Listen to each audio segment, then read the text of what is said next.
Lafleur, an attorney for Lyft, failed to provide, Rance failed to provide a safe experience for the riders as the company promises. A suburban police sergeant is facing an attempted murder charge. Raymond Lesueur III is accused of shooting his 22-year-old son in a recent domestic dispute on the southwest side. Lesueur works for the Indian Head Park Police Department, recently serving as interim chief. After a flare-up on the city council floor, aldermen approved a $31 million settlement for 4 Inglewood men who spent 15 years in prison for a rape and murder they did not commit. However, DNA evidence eventually excluded the 4 as suspects in spite of their confessions, and Alderman Nick Sposato said he's now convinced the 4 were somehow materially involved in that case because of the preponderance of evidence. A handful of Chicago aldermen also want their colleagues to take action to restore police powers to airport security at O'Hare and Midway. David Stewart has the reaction of officers from Chicago City Hall. Aviation Commissioner Ginger Evans stripped airport security of their police powers and took the word police from their uniforms after April's passenger dragging incident in viral video showing a bleeding passenger being hauled off a United flight at O'Hare. Alderman Chris Taliaferro says that was short-sighted. Every single police department in this country has made a wrong move at one time or another. So to decommission a police department does not equate to the wrong or right that may have been committed. The officers say now their capacity to respond to a crisis like a terrorist attack is diminished. David Stewart, NBC News Radio, Chicago. A Cook County judge is rejecting a subpoena for independent journalist Jamie Calvin, meaning he will not have to testify about his reporting on the fatal police shooting of teenager Laquan McDonald, the judge saying it's nothing more than a fishing expedition. Candidates for Illinois governor and attorney general now know whose name will appear first on the ballot, crowded for springtime primaries. For Democrats in the gubernatorial race, J.B. Pritzker. Order of names was determined in a ping-pong ball lottery. Growing number of Illinois lawmakers are demanding more from the Rauner administration about the ongoing crisis at a veterans home in Quincy dealing with Legionnaire's disease. A number of lawmakers, including the governor's Republican opponent, Jeannie Ives, says the governor must answer questions after 3 more cases popped up at the home this fall.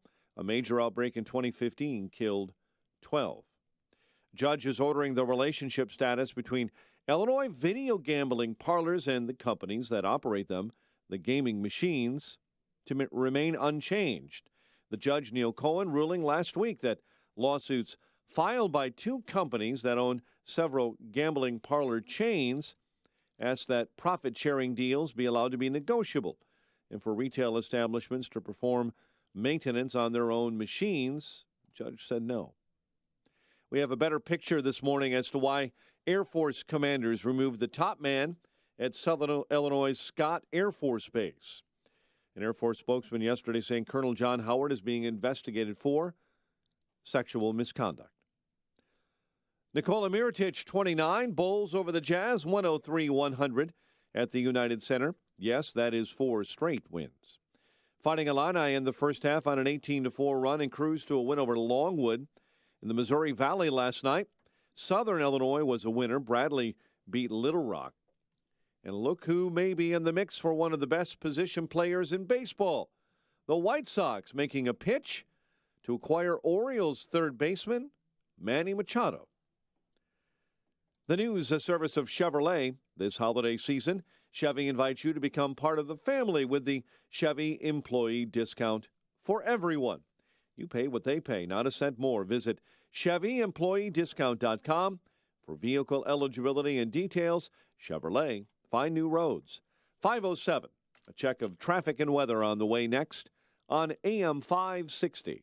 On AM 560, The Answer. Your opinion counts. And we want to know how you feel about the news stories we're talking about each and every day.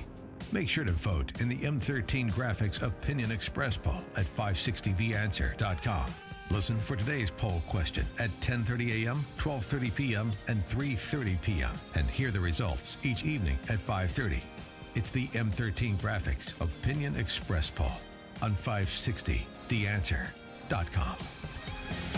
If you're missing teeth, or even a single tooth, dental implants are a fantastic way to regain your confidence, your smile, your dental health. Hi, it's Mike Gallagher. You hear a lot of people screaming at you about dental implants. Get it done in a day, or we can treat everybody, or hundreds of thousands of implants. Look, successful implants don't come from an implant factory. What you don't hear talked about is skill, treatment, and installation.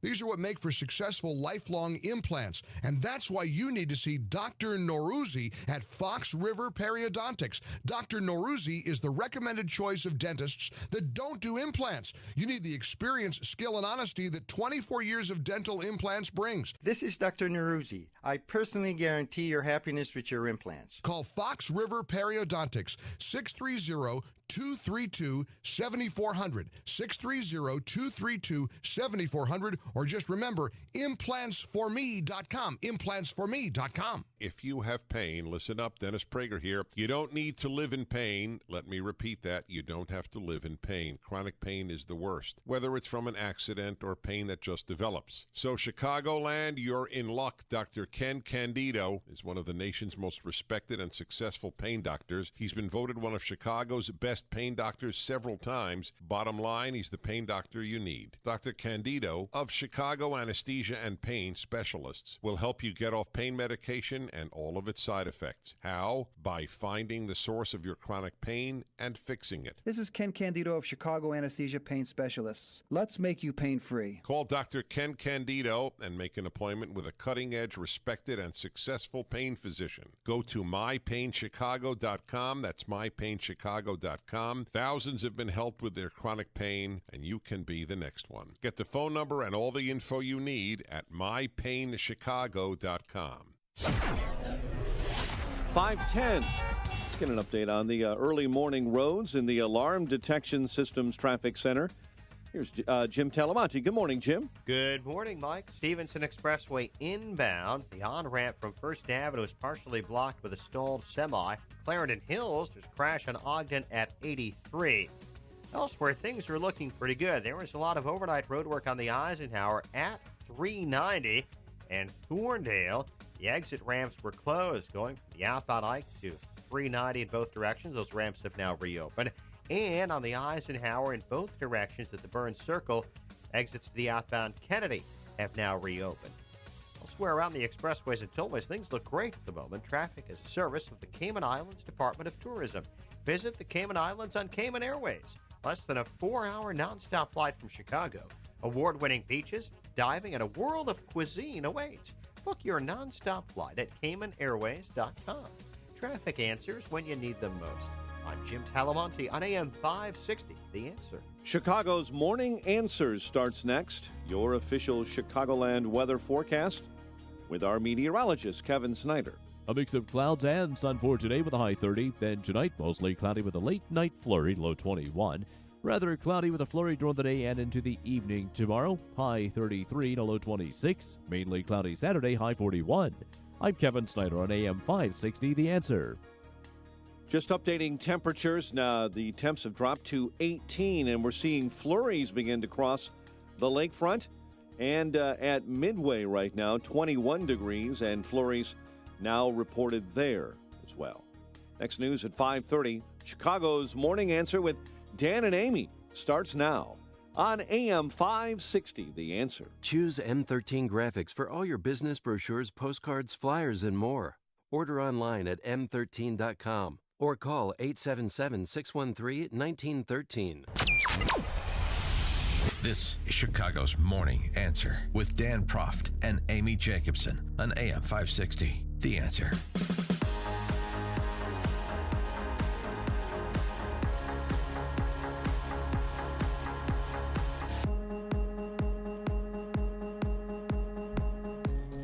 Good morning, Dan and Amy. Roy Moore is not moving on yet, but we are.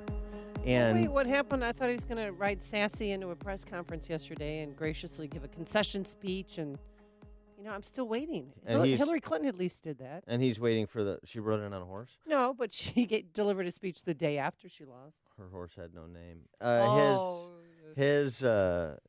he's waiting as well. While you're waiting for that, he's waiting for those military and provisional ballots to be counted. Oh, yeah, that's going to put him over the top. So, as I said, we're moving on. And we have the FBI turning into a Geico commercial. It's rather remarkable, these text messages that have been unearthed and now released. Have you heard about the FBI's Trump insurance?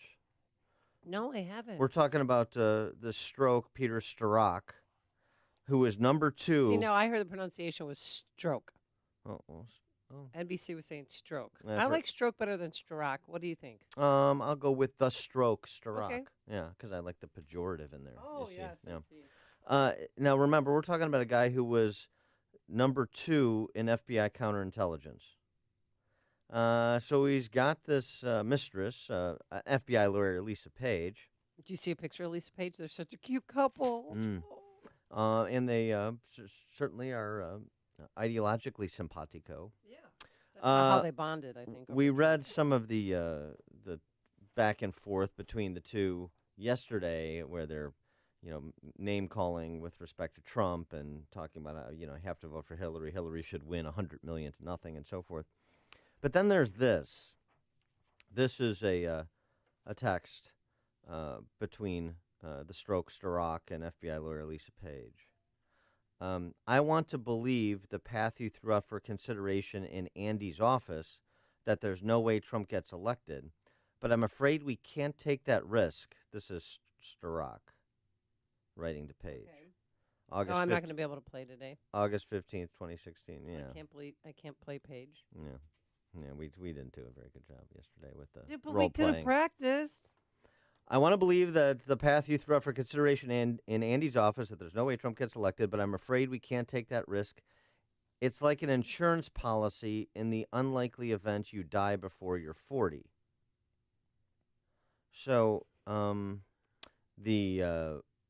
obvious follow-up question would be, what's an insurance policy? What would that policy look like? What is it exactly you're suggesting? Because you're suggesting we can't take that risk. If Trump wins, it's like an insurance policy in the unlikely event you die before you're 40. Yeah, what does that mean? Post-election plotting? I mean, number 2 at the FBI in counterintelligence. Also, by the way, the Andy he's talking to is Andy McCabe, or talking about, excuse me. The Andy he's talking about is Andy McCabe, the number 2 at FBI, the deputy director. In another exchange the same month, in August, his mistress, Lisa Page, forwarded a Trump-related article and wrote, "Maybe you're meant to stay where you are because you're meant to protect the country from that menace." He thanked her, did the stroke Strzok, and assured, "Of course I'll try and approach it that way." So, do we need a special counsel for the special counsel? 312-642-5600, turnkey.pro answer line, 64636DA, turnkey.pro text line. Well, I got an argument with somebody yesterday. They're saying that Stroke is still on with the FBI. I know he was reassigned, but didn't he get fired? I thought that he got fired. Lisa Page is still there, though. I know he was removed from the from the investigation. Yeah, I'm not sure that if he is still, if they put him in the equivalent of a rubber room at the FBI to sit this one out until With they some decide what crayons to and do with him. construction paper. Possibly. Well, Rosenstein was asked that yesterday during the hearing. If we believe there was a basis for an investigation or a special counsel, I can assure you that we would act. Yeah, he doesn't see a basis for replacing Mueller. No. So there was kind of two questions. What about firing Mueller? He said no basis for it. No. And then the more important exchanges were between both Trey Gowdy and Rosenstein and Jim Jordan from Ohio and Rosenstein. Yeah, so, Jim Jordan had his panties in a bunch yesterday. So Trey Gowdy just kind of not really asking a question, just recounting where we are with the Mueller investigative team. The reason we have special counsel, this is a very important point, and you know it. The reason we have special counsel is because of a conflict of interest. The regulation itself specifically makes reference to a conflict of interest. And we don't like conflicts of interest because it undercuts people's confidence in both the process and the result. So let's be really clear why we have special counsel. There was either a real or perceived conflict of interest that we were fearful would either impact the result or people's confidence in the process. That's why we have something called special counsel, and that's why we have special counsel in this fact pattern. And then lo and behold, those who are supposed to make sure there are no conflicts of interest seem to have a few of their own. There's a senior prosecutor who sent obsequious emails to a fact witness. She can be described as nothing other than a fact witness. She's a really important fact witness if you pursue the line of inquiry that my Democrat friends want to pursue. They got off of collusion, and now they're on obstruction of justice. She may be the most important fact witness in an obstruction of justice case. And the senior prosecutor for this conflict of interest-free special counsel sent a fawning, obsequious email to a fact witness. And then we have prosecutors assigned to conduct this investigation who donated almost exclusively to one candidate over another. And then we have a prosecutor assigned to this conflict of interest-free team that attended what was supposed to be, what he'd hoped to be, a victory party for Secretary Clinton. And we have a senior DOJ official, Mr. Deputy Attorney General, with an office that used to be 2 doors down from yours, meeting with Fusion GPS. And Fusion GPS, of course, was paying for Russian dirt on the very person that they're supposed to be objectively investigating. And then that same senior DOJ official's wife, the one that met with Fusion GPS, his wife was on the payroll. Yeah, so no problems here. There's no bias activity going on. I mean, they're conflicted at justice. You've got senior level officials conflicted at justice. You've got senior level officials at the FBI conflicted there. They're part of Mueller's team. You had the Strzok, who was the one, remember, who went from characterizing Hillary Clinton's conduct with respect to the email investigation, the handling of classified information, as not negligent but extremely careless. He's the one. He interviews Cheryl Mills, her former chief of staff. He interviews Uma Abedin. They arguably lie under oath, and he just chalks that up to people have sometimes faulty memories. Well, that's certainly a different standard than they're applying to, say, Michael Flynn or George Papadopoulos. I mean, it really is remarkable. This is like an episode of Get Smart, except without the funny. And these text messages, there were 375 text messages. And one, they questioned the sexual 10,000. Well, the ones that were presented yesterday between Strzok and one of them pondered the sexual preference of Republican Governor John Kasich. Why'd they have to bring that up? Yeah, I mean, it was just you have goofy, a lot. Yeah, but it shows where their heart is, and I'm sorry, that is pure bias behavior. Well, there's no question. I mean, they talk about they're watching the RNC. Look, the D-bags are about to come out, and okay, fine, whatever. They're human beings and they have opinions on things. But it's one thing to have an opinion on thing, and another thing to say. Talk about an insurance policy in case Trump gets elected when you're number 2 of counterintelligence at FBI. What does that mean exactly? What are you willing to do to undermine the newly elected president? I think that's a legitimate question, and that's where Gowdy and ultimately Jim Jordan, who we'll get to, are going. Ken in Wales, Wisconsin. Oh, good morning. As a taxpayer, my head just spins when I see these hearings, thinking of how much money is being spent in that room just in salaries and wages alone. But all I get out of all of these hearings, no matter who's on the defense or the offense, is you got your leading questions, you got some facts and some leading questions from one side, and then the other side that basically answers the question without an answer. Yes, yes, that's right. And nobody goes to jail. Nobody goes to jail ever. It drives me crazy. Like, what are they doing? I love Trey Gowdy. Hopefully I'd love for him to run for president someday, but his head must be in it, I'm telling you. Yeah, that's a good summary, Ken. Thanks for the call. Ed in Oak Brook. this whole thing is so confusing and disturbing, but if they were going to clean the swamp or drain the swamp, why was even Mueller brought in? Here's a guy that's been there forever, and then he brings in this Ronstein guy, and then the FBI guy that they recently put on has been there forever. I mean, you can't go out of Washington and find good people. I think your local prosecutors in DuPage County would have done a better job than what's going on in Washington right now. I'm serious about this. Yeah. It's just... you know what? If I was reading this book, it would have been thrown across the room already because it's so unbelievable. Thanks, Have Ed. a nice day. Connect with Dan and Amy on the AM 560 The Answer mobile app. Just text the word app to 64636 to download the app today. We wonder why Hillary Clinton got off scot-free. Forecast for today, it's going to be cloudy with some sun, a high of 30 degrees. Lake effect snow in northwest Indiana, anywhere from 2 to 4 inches. Light dusting downtown. And then tonight, cloudy, a flurry late, a low of 21. And for Friday, rather cloudy with a flurry, a high just of 33 degrees. Let's get into the Alarm Detection Systems Traffic Center. Here's Jim Telemonte. Thanks, Amy. Good morning. Good morning, Dan. Clarendon Hills got a crash on 83 at Ogden Avenue. The expressways and tollways are looking good.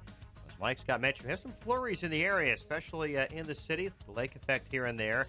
The roads look pretty good. We have no issues on the Edens, Kennedy, the Eisenhower, the Stevenson, and the Rhine. The overnight work on the Eisenhower 390 is all gone.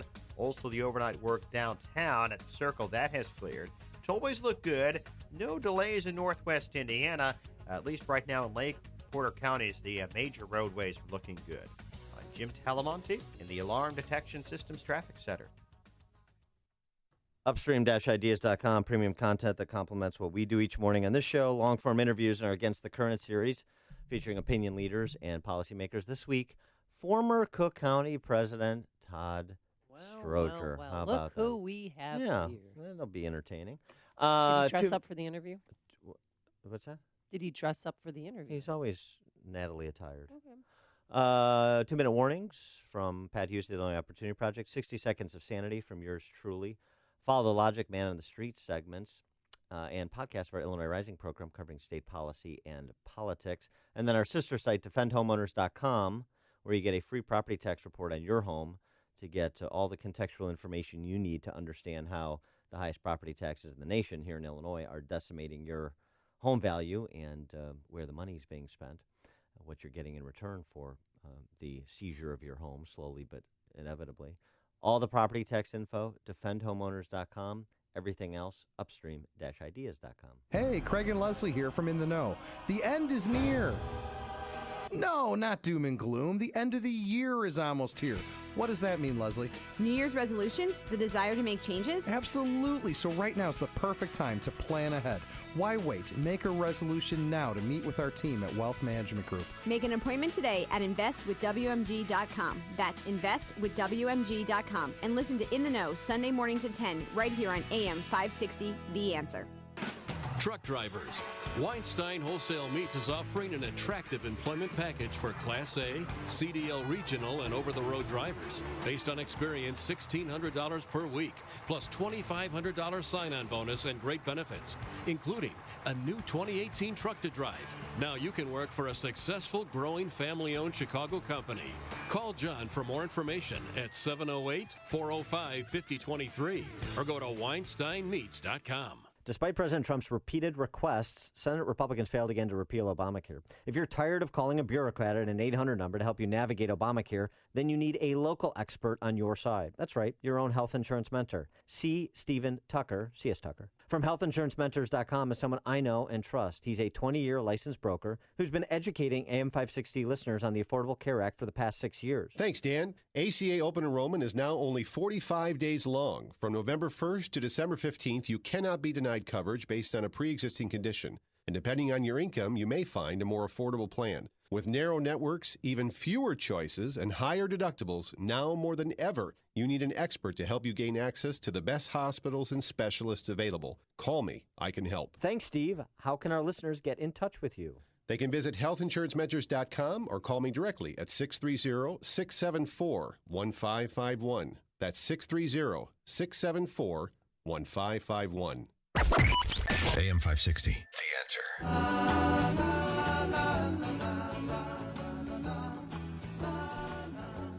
'Tis the season for giving, and we here at AM 560 are still trying to raise money for those less fortunate this time of year. People who suffer in great pain with poverty. People in Haiti, children in Haiti, in Guatemala, and in Puerto Rico right now. People, they still do not have power in Puerto Rico. It's unbelievable.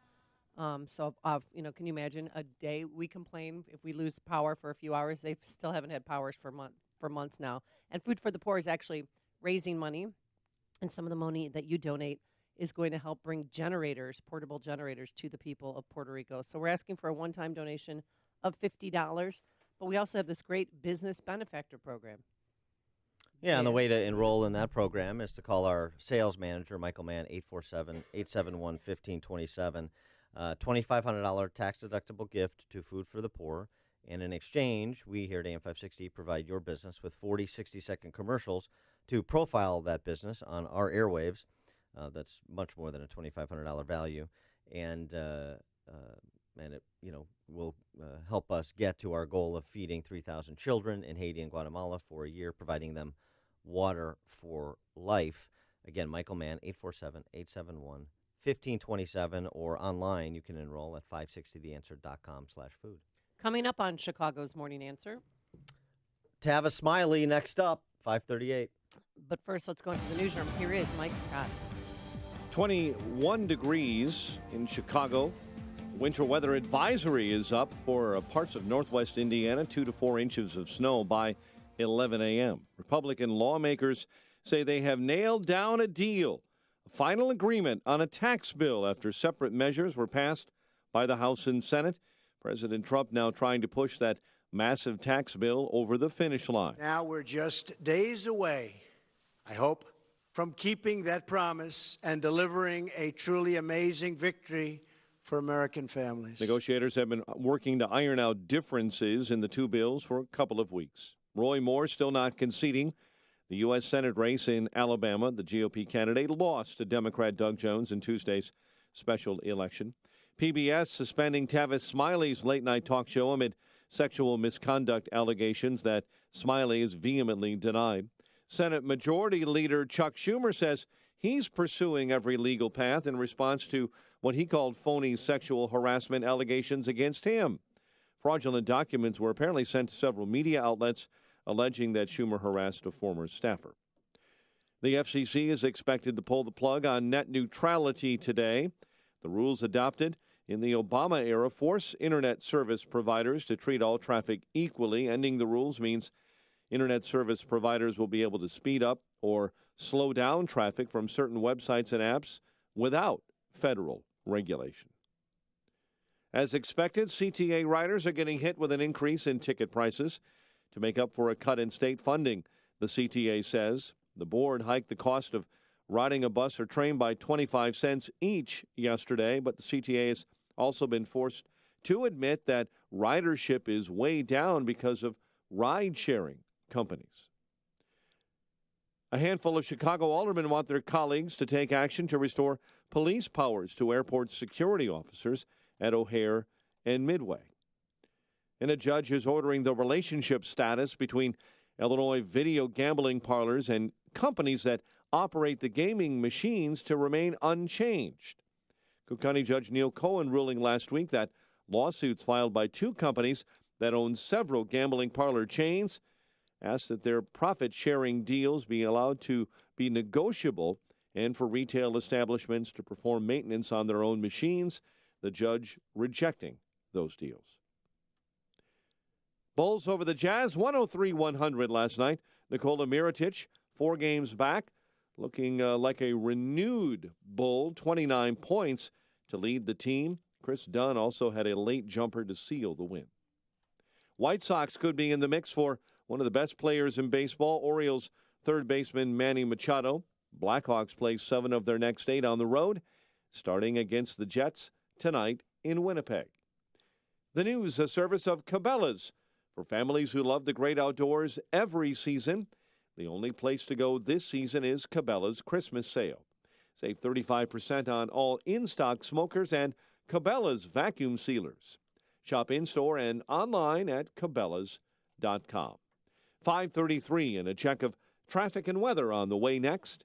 on AM 560.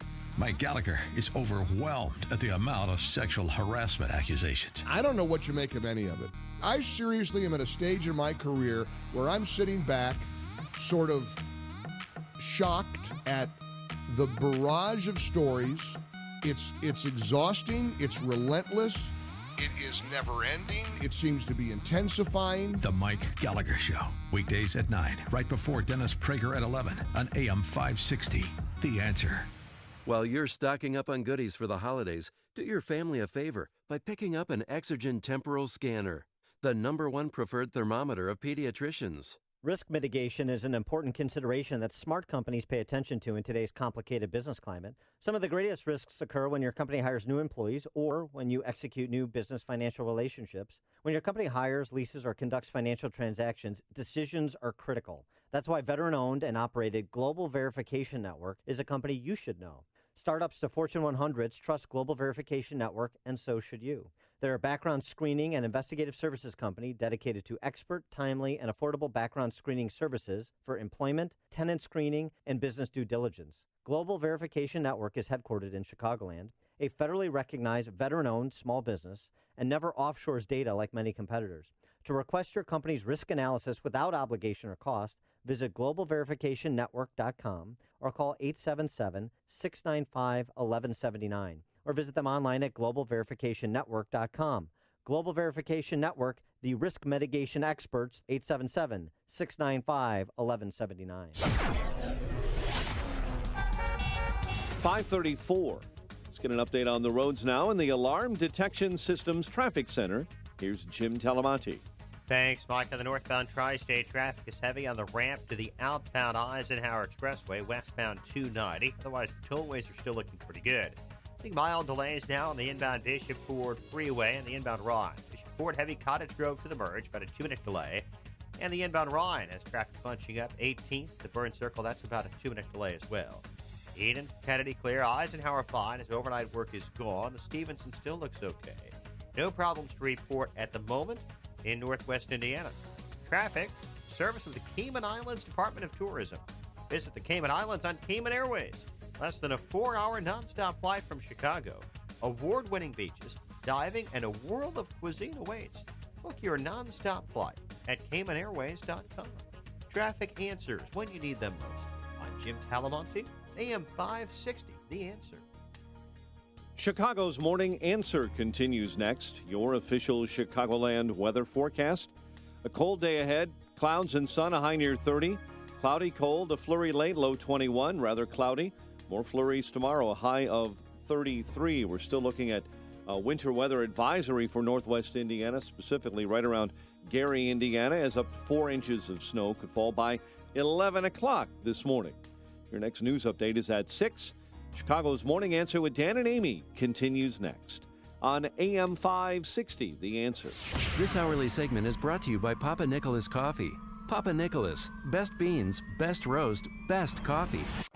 If you're talking about it, I'll be talking about it. Dennis Prager here. Join me this morning at 11, right here on AM 560, The Answer. Good morning, Dan and Amy. We're going to have to create segment branding for our sexual harassment / assault / battery updates for Hollywood, the media, and the political realm. Yeah.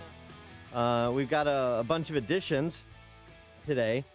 Well, who do you want to start with? You want to start with your girl or the guy? I think Tavis Smiley is the headliner here. Tavis Smiley, of course, PBS talk show host. He's been suspended.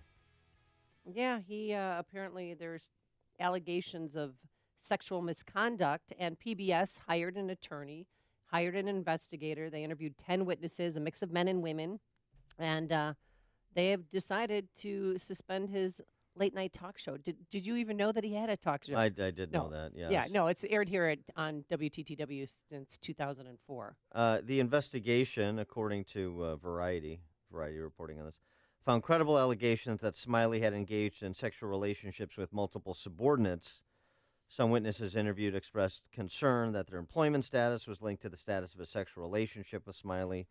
In general, they described Smiley as creating a verbally abusive and threatening environment that went well beyond what could be expected in a typical high-pressure work environment. One former producer of Smiley's also said that several months ago that Smiley's, quote, misogyny is always creeping around, barely camouflaged by Midwestern good manners. And they talked about how he picked up a woman at the Orlando airport one time and brought her with on a reporting trip as a buddy. Yes. And that he had a romantic relationship with another producer. But Tavis Smiley is fighting back this morning. Late last night, he released on social media his defense, and he's taking it to the street. Hi, I'm Tavis. I was as shocked Hi, as you Tavis. were to hear of PBS's sudden announcement regarding my television program. Let me say at the outset that I have the utmost respect for all women, and I certainly celebrate the courage of those women who've come forth of late to share their own truth. But let me also assure you that I have never groped, inappropriately exposed myself, or coerced any colleague in the workplace ever in my 30-year career. PBS launched this so-called investigation of me without ever even telling me about it. I only learned of this investigation because former colleagues, former staffers, started to call me to tell me they were getting a phone call from some PBS investigator asking, number one, did Tavis ever make you feel uncomfortable in the workplace? And number two, can you give us other persons to call? Only after threatening a lawsuit did PBS investigators agree to sit down and talk to me for 3 hours. And even then, their minds must have been made up because almost immediately after that session ended, this story broke in Variety. PBS investigators refused to look at any of my documentation, refused to talk to any of my current staffers, refused to give me the names of any of my accusers, and refused to give me any semblance of due process. It is clear that this has gone too far, and I, for one, intend to fight back. PBS overreacted, and they launched a sloppy investigation. It's time for a real conversation in this country about where the lines are, about how men and women can engage each other in the workplace. And I look forward to actively participating in that conversation. Yeah, now it's time, huh? Now it's time because it's come to Tavis Smiley's doorstep, who's sort of, one of these kind of standard issue left-wing media types. But now it's time. Now when the horrors that exit Pandora's box are visited by the left, the people that opened that box, now it's time to have a conversation because I wasn't supposed to be victimized or treated unfairly, at least from my perspective. He probably thought that they consented for these relationships. I wonder what the policy is at PBS with respect to superiors and subordinates. Because when I worked at NBC, you were not supposed to date or marry anybody at NBC, but yet we had one of the best photographers who was married to one of the best producers. Yeah, but the issue, usually the protocols are superior subordinate, right? Mm-hmm. So that seems to me, in trying to read between the lines of the Variety reporting on this investigation, what is alleged here, it's not necessarily that he did anything that was unwanted, but it was still violative of superior subordinate. Yeah, well, I don't know what PBS's policy is, but I presume that's the case. Superior. I mean, that's not unusual in a corporate setting. So you're saying I can't date Keith, right? Because I was going to break that to Keith later. I'm sorry, Keith. Keith, I didn't want it to come out this way. What about Justin or Quinn? If you dated Justin, then we would take you to prison because he's not of age. Roy Morris. Yeah. So it's so sad. Justin's parents are my age. So just to recap. I mean, I'm not your representation here, but just to recap. Let's recap. Dating Keith is a violation of corporate policy. Dating Justin is a violation of statutory law. Okay? All right. I mean, I don't want to do, on the next update, down goes Amy Jacobson. No, I know. Oh, no. No, it's all of course. platonic here. But, I mean, seriously, though, have you worked at a place where they told you not to date coworkers?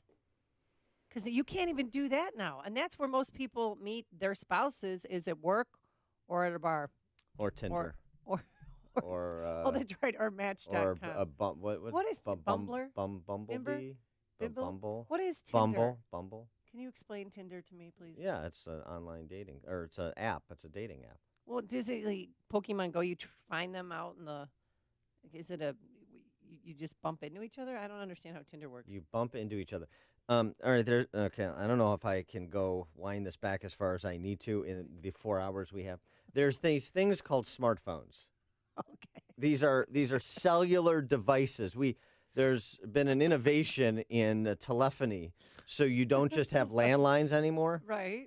And then on those phones, there are these things. I'm going to fast forward a little bit. Okay. These things called applications that have been developed. Oh, the apps. Yeah. Yeah. And it's a way to that people connect through this infrastructure that's been set up for a particular purpose, like But, I mean, if you want to meeting meet people. someone right away, can you just jump on Tinder and hook up with somebody? Yeah. Yeah. Or Grindr. I mean, I don't want What's to. Grindr? Grindr is for gay people. Well, then what's Tinder's for straight people? Yeah. I mean, I think that's you know. Come on, fess up. Yeah, Let me see right. your phone. Yeah. What apps do you have Yeah. on your phone? Yeah, I'm farmers only. That's my. That's right, Yeah. the farmer. Yeah. What was it? You know, there's all kinds of Christian Mingles. There's all Mingle. kinds of these dating apps and dating sites, obviously. I've never participated. How do? Oh, because you were saying, where do you meet your? Right. I mean, if you can't, a lot of people that I know have that are married met their spouses at work. What about sock hops or ice cream socials? What about at the Axle? What's Where's the Rainbow? The Axle was where we would go roller skating. It was in Niles. Oh. It's now a Burlington Coat Factory, I We believe. we did the Funway at out in Batavia. Oh. Yeah, that's right. Couples only, Had and then guys only, girls only. backward skating. Backward. I love the backward skate. Yeah, sure. Were you good at roller skating? Yeah, I could hold my own. Yeah. I mean, I wasn't like roller derby quality, but I wasn't like I could have tried out for the T-Birds, although today I could because I would have to identify as a woman. So anyway, back to Tavis Smiley. Yeah. So there's I one. don't know. Do you believe Tavis? Because I don't know who to believe anymore, honestly. I bet he thought that he was in consensual relationships. Well, that's not what he said. He didn't admit to that at all. No, he didn't. He which just said it was a should've. sloppy investigation. I haven't had due process. Okay. Well, what about the underlying implications that have been reported? What about, do you want, no, he's making a process argument, not a substantive argument. I mean, other than saying I've never groped or, done anything untoward to a woman. Okay, well, that's not really being alleged. And by the way, if you violate corporate policy, there are repercussions for that if the employer wants to pursue them, and that seems to be what may be afoot here with Tavis Smiley, doesn't it? Yeah. So I mean, this is why again, fact patterns matter. The individual circumstances of a particular case matter.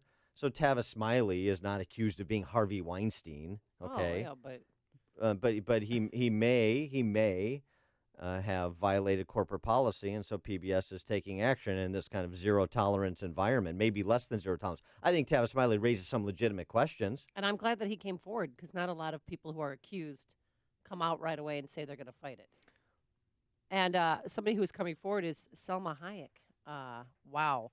She called Harvey Weinstein her monster. She wrote a op-ed in the New York Times, and I think it's must read. Have you read it? Yeah. Dan? I mean, she just said, because there was involved in the movie Frida and Miramax. She wanted to take over Terrible. the project. Terrible movie, but it still was up for 7 Oscars, including Best Actress. Yeah. I mean, I like Selma Hayek, but Frida Kahlo was a unibrowed communist goof. I don't know why she is lionized in the Mexican community. Oh, she loves, because she's a Mexican girl growing up, a Mexican schoolgirl, always admired Frida. So this project was important to her. She said she spent 14 years of her life trying to get this project done. And Harvey Weinstein took over, and she said he became her monster. He would stalk her in all hours of the night, hotel after hotel, showing up unexpectedly.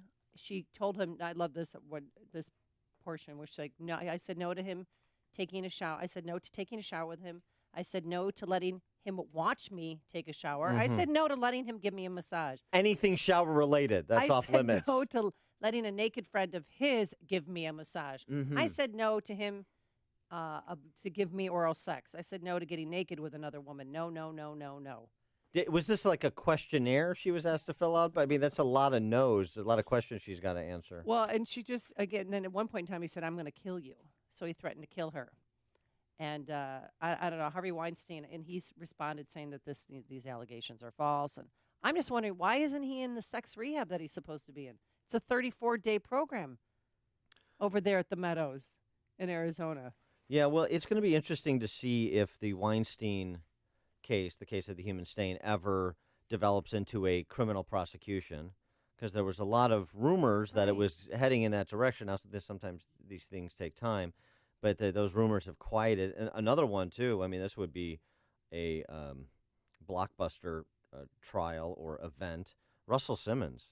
New York Times reporting yesterday, too, that 3 women now are accusing Russell Simmons, the hip-hop Def Comedy Jam, mega producer, mega millionaire. There are 3 women are accusing him of rape. Ooh. As women have accused Harvey Weinstein of rape. So these are circumstances very different than Tavis Smiley and many of the other cases we've talked about. Harvey Weinstein, just to get back to the shooting of the movie Frida, she said she had to take tranquilizers because he wanted her to do a love scene with another woman for his own pleasure, because she kept saying no to him, and he decided, he goes, no, if you don't do this scene, we're pulling out. We are not backing this film. So she said she took tranquilizers to get through it. She was visibly shaking the whole time. Not because she had to have a love scene with another woman, but she knew that she had to do it to please this monster. I'll tell you what. Don't feed the beast. Huh? And also, he should be court-ordered, Harvey Weinstein, to not be able to use the phrase pulling out. Here's something else. Congress. So we've got you got your Hollywood, you got your media. How about Congress? You got 4 members of Congress, incumbents, who are staying or not acceding to the pressure to step down, despite the accusations against them. Blake Farenthold from Texas, who it was revealed he used $84,000 of taxpayers' money to settle a sexual harassment suit with a female staffer in 2014. He said he's going to pay that back, though. Right, but you can't unring the bell. No, you can't. Did you see that woman that he allegedly sexually harassed? No. She's pretty. Okay, thank you for that. She's good. Okay, all right, very good. Is that bad? Did I say that out loud? 2 members of the Congressional Black Caucus, Elsie Hastings from Florida, another $220,000 the Department of Treasury paid out to settle harassment accusations against him, and Gregory Meeks, Democrat from New York, accused of firing a female staffer in retaliation for reporting a donor-related sexual assault. Ew. They're sticking around so far. And then this rising star in the Democrat Party, a congressman from Nevada, Ruben Kaheen, I think is how you pronounce it. He is accused of sexually harassing his campaign finance director, who quit during the primary after he allegedly demanded sex from her on multiple occasions and touched her thighs. Pelosi. What's up with the thigh thing? Now, Pelosi Girls don't like to be touched on their thighs. Yes, sir. Well, yeah, I assume girls hello. I assume girls don't like to be touched anywhere if the touching is unwanted. Yes. Now, Nancy Pelosi has already called on Kaheen to take a hike. He has no intention of doing so, though, accused Pelosi of being a hypocrite. So the question, he said he's going to at least remain in Congress through the end of his first term, so his staying power might be limited. But you've got 4 members of Congress that are digging in, just like Tavis Smiley is digging in, just like Ryan Lizza at the New Yorker is digging in. So I think it's ultimately going to prompt this larger conversation about where are the lines, how should coverage be offered by media outlets, where should accusers be protected, and where is it necessary that they begin to be disclosed? I mean, certainly, obviously, in a criminal proceeding, they would be, but in most cases. But, in kind of matters of private employment, it's sort of a different animal. So all of these cases in those high-profile sectors is going to prompt continued conversation, because what's happening here will be visited in non-high-profile sectors as well. You're listening to Chicago's Morning Answer with Dan Proft and Amy Jacobson on AM 560. The Answer. Save more with Liberty Mutual Insurance. Molly is such a cute snowflake. Where's that costume from? Thanks. Liberty Mutual saved us some money, so it's custom made. Liberty did what? Oh, we switched our auto and home insurance and saved almost $800. I wish we saved like that. Sarah's costume could use some work. But she's a cute horse. Sharon, she's a turkey. Visit us online to get a quote. You can save $782 when Liberty stands with you. Liberty Mutual Insurance. Based on recent countrywide new customer survey. Coverage is underwritten by Liberty Mutual Insurance Company. Equal housing insurer. Come on, smile. Oh, honey, he's still not smiling. Maybe he's not a smiler. Yeah, maybe he's just not a happy baby. Maybe he's just being a boy. Or maybe he's teething. Maybe it's just a phase. Maybe he has autism, and we can definitely do something to help.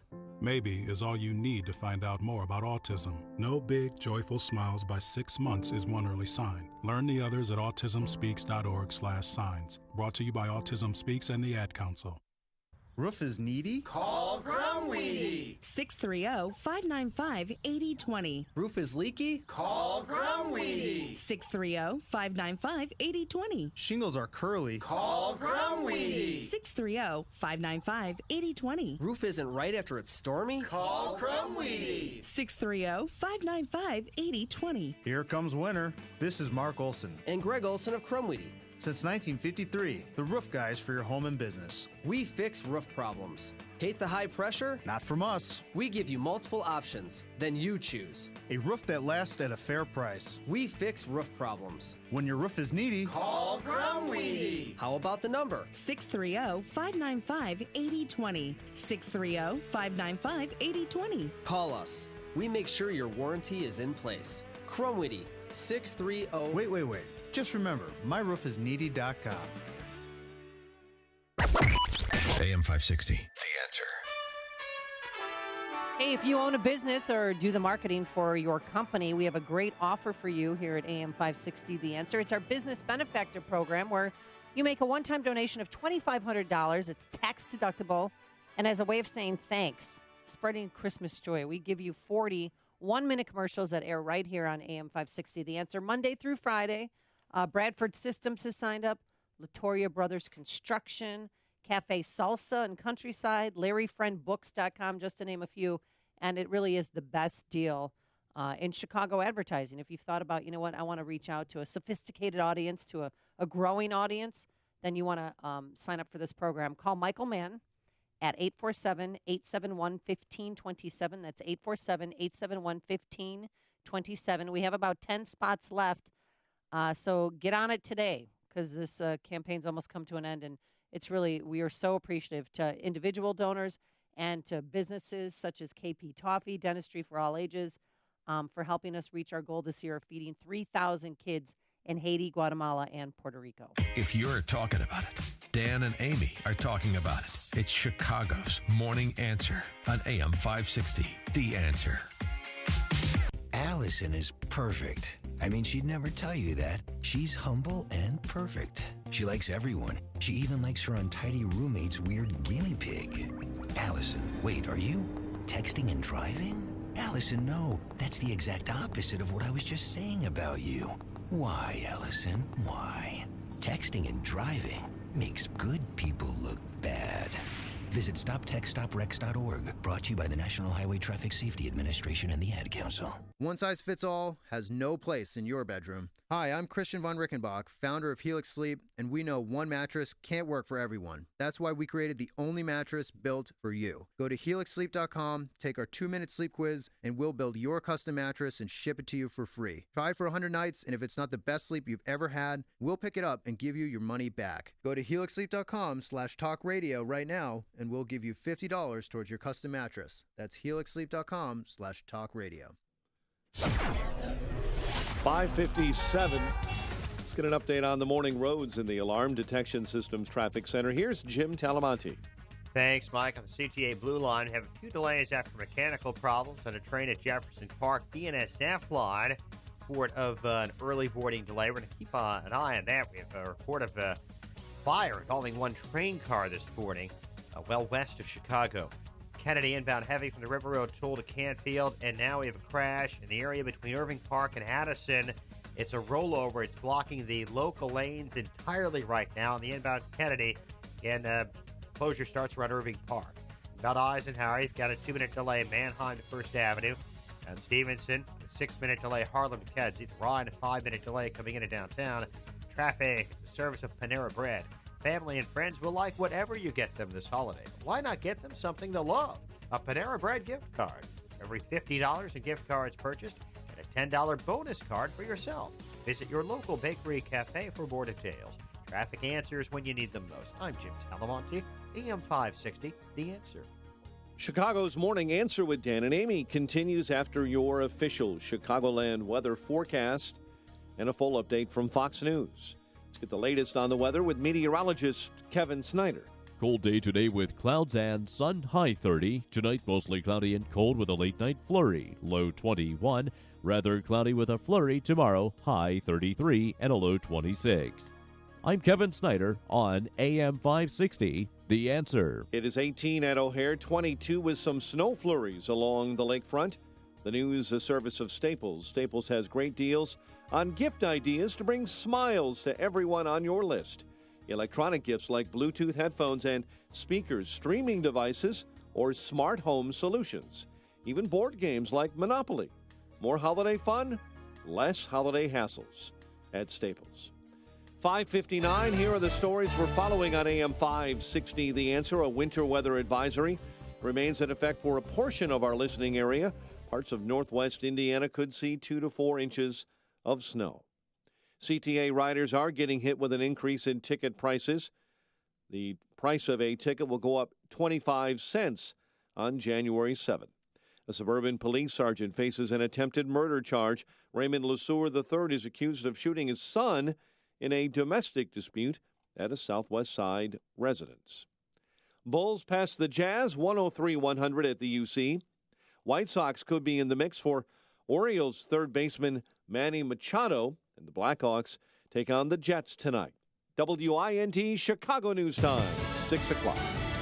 House and Senate Republicans have worked out their differences on tax reform. I'm Dave Anthony, Fox News. We want to give you, the American people, a giant tax cut for Christmas. Fox's John Decker live at the White House. President Trump praised the legislation that he says would benefit both the middle class and corporate America. And it makes America competitive again so we can bring back that simple but beautiful phrase, you've heard it before, made in the USA. Republican leaders plan to hold an initial procedural vote on Monday, a final Senate vote Tuesday, and then send the measure to the House for final passage. If passed, this will be the first major piece of legislation signed by President Trump.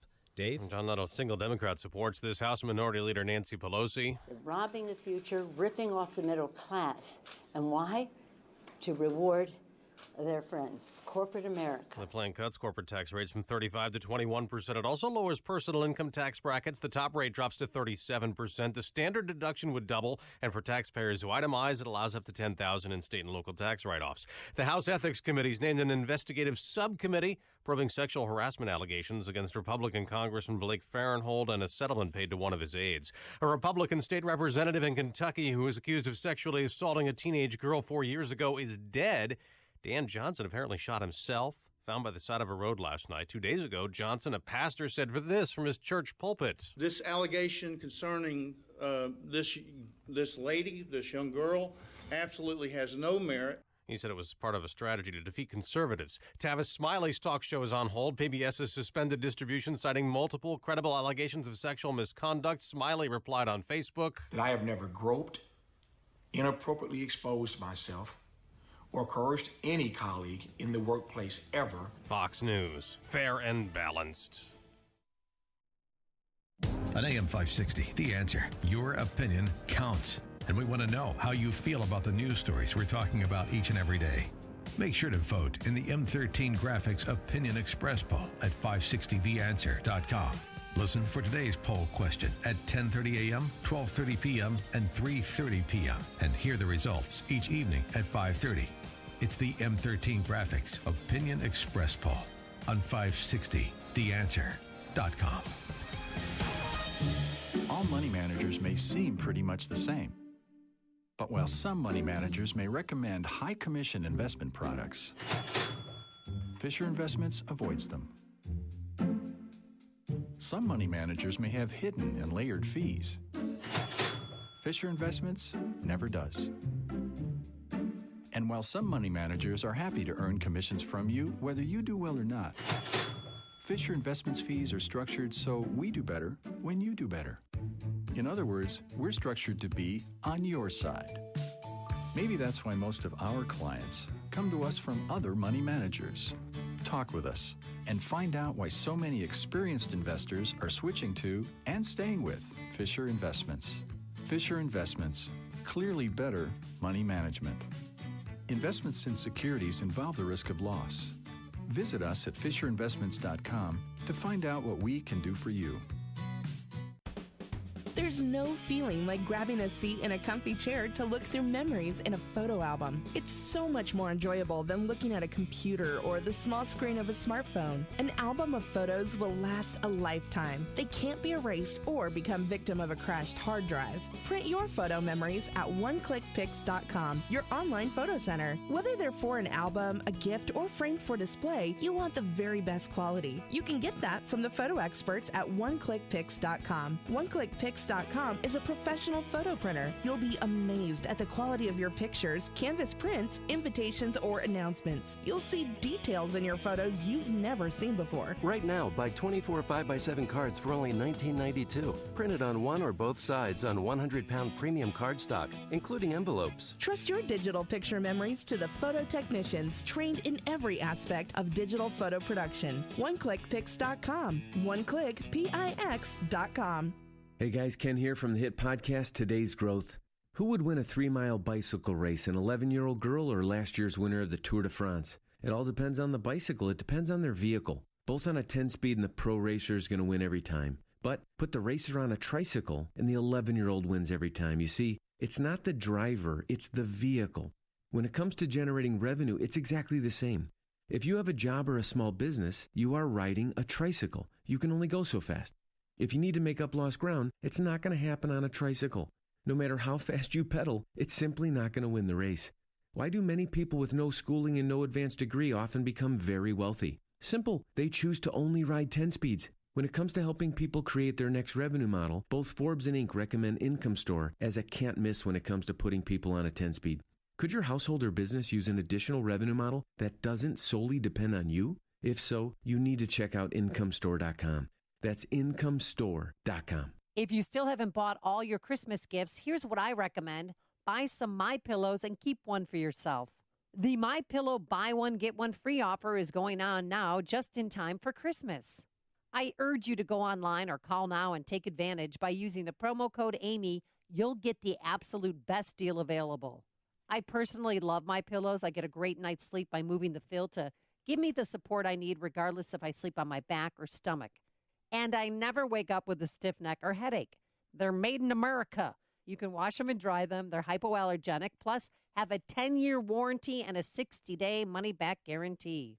Plus, you're supporting a company that gives back. So get your buy one, get one free MyPillows as gifts and keep one for yourself by calling 800-489-0201. Use the promo code Amy or visit MyPillow.com. That's 800-489-0201. Promo code Amy. This hourly segment is brought to you by Real Estate Revealed with Randy Barcella. Sunday mornings starting at 8. This is Chicago's Morning Answer with Dan Proft and Amy Jacobson on AM 560. The Answer.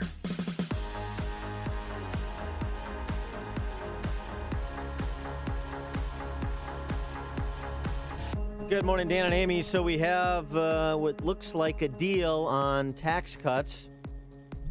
And I want to get to the substance of the deal, some of the compromises between the House and Senate plans.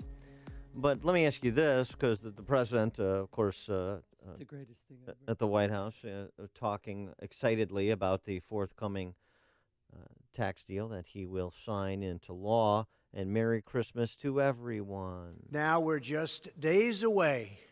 I hope. You know what that means, right? From keeping that promise and delivering a truly amazing victory for American families. We want to give you, the American people, a giant tax cut for Christmas. And when I say giant, I mean giant. And so that giant tax cut. Yeah, what is that? I mean, they say the last-minute changes are making the rich even richer. Well, it drops the top rate from 39.6 to 37%. So here's the question, though. Taxes and tweets. Name of your junior high band? Yeah, we were a Boy Meets Girl cover band. You should have heard the crowd respond to when we did "Waiting for a Star to Fall." Oh. I mean, it was, boy. I think I have the those chills were good even times. thinking about it. Yeah, Really, good times.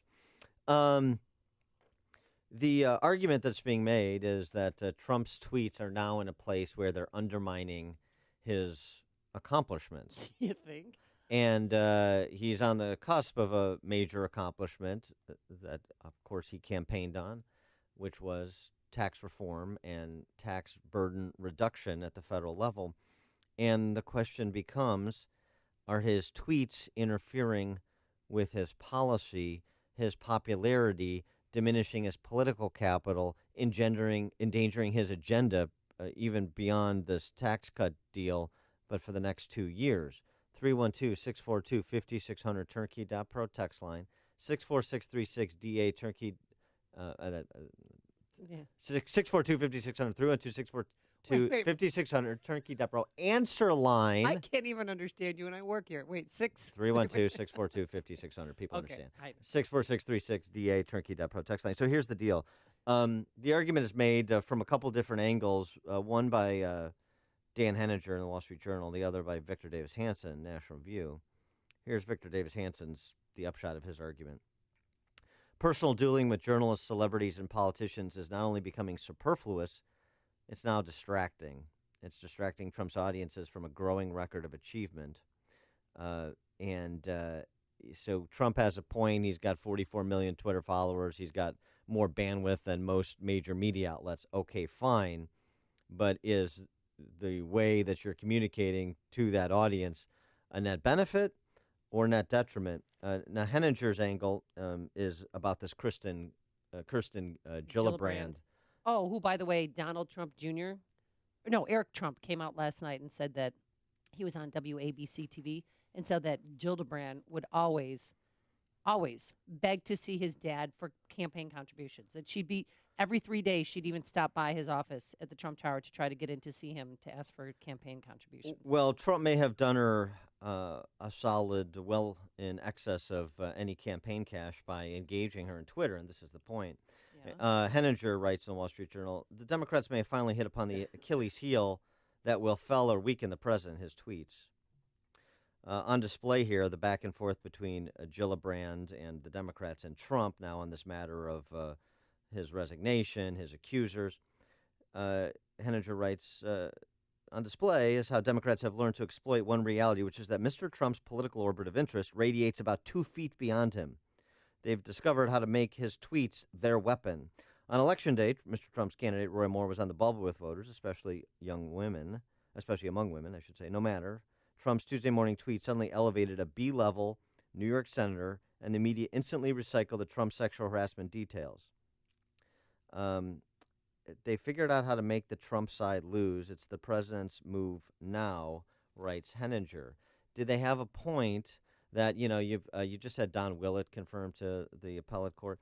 That makes 11 appellate court justices, Gorsuch.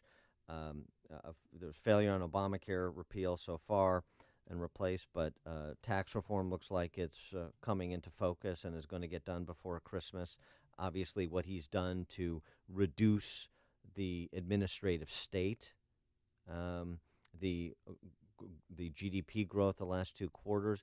There's a lot of things to point to, somewhat which he does intermittently, but when he, as Henninger writes, elevates a B-level New York senator on an issue that's the political lightning rod of the last 2 months, sexual harassment and men in power versus women in their work environments, is that Trump undermining Trump? 312-642-5600, turnkey.pro, answer line. I have to eat a little crow from yesterday because yesterday I was all over. Like the tweet he made about Gillibrand was completely sexist and there were sexual innuendos.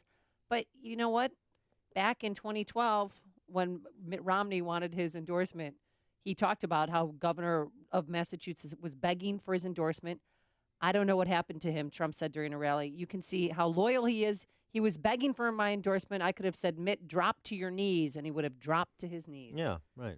Yeah, so it wasn't a sexist remark that he was making towards Gillibrand. It was just what he does. The timing's bad because the day before 3 of his accusers were on with Megyn Kelly. But I just, he speaks without thinking. And sometimes I think he needs somebody to review his tweets before they're tweeted. Well, I think he thinks that this is asymmetrical. That they think I don't want to take on this fight, and I'm going to not only take on the fight, I'm going to come over the top on him. Oh. I think that's sort of part of it, but it doesn't mean that it's always right, and that every criticism is an opportunity for this asymmetrical, PR battle that will necessarily benefit you, and that's the point here. Does the elevation of Kirsten Gillibrand, has that helped Trump? Has that improved his standing? I mean, his personal popularity matters in terms of political capital. And frankly, if this is possible, I don't think this is kind of foretold yet, but it's possible 2018 could be a bad year for Republicans. Yeah. It usually is for the party in power midterms, just generally speaking, with a president whose approval ratings under 40%. It could be bad. He loses his majorities, however slim, in the Senate in 2018. That's a whole new world and a whole new landscape he's dealing with for the last 2 years of his first term. And obviously they're out for blood in a minority position. What do you think they would do in a majority position? He would have almost no ability to get anything else done that isn't done the first 2 years of his term. Is that how he wants his presidency to go? So I think Victor Davis Hanson is frankly from the conservative intellectual side about as big a Trump fan as you're going to find. Mm-hmm. So and Henninger is a quality thinker too. So they're not coming from a place of they just like knee-jerk anti-Trumpers or something like this. I think it's a legitimate issue they raise. Tim in Crown Point, you're in Chicago's Morning Answer. Yeah, it doesn't really matter what Trump says or does. They're just not going to like him. And his approval rating, I'm sure, has a lot to do with every day on CNN. I haven't seen one positive story since he's been elected. Yeah, I know, but if you guys been watching the news, you don't think that has anything to do with his approval rating? Yeah, of course. Every day, bad story, bad story. Yeah, every day, bad story, bad. He's to blame for himself for tweeting stupid stuff. Every day, bad story is built into the price. Every day, bad story was also with respect to Trump as a candidate. I don't buy it. Well, so it doesn't matter what Trump does. That's your position. It's irrelevant what he does. He could cure cancer tomorrow, and I guarantee CNN would find a way to make it a negative story. Yeah, we're not talking about CNN. Stop with the obsession about CNN and MSNBC and left-wing media outlets. ABC. Excuse me. They're all against him. Right. Even the DOJ, the FBI, you already can see they're colluding to get rid of him before he even got in the office.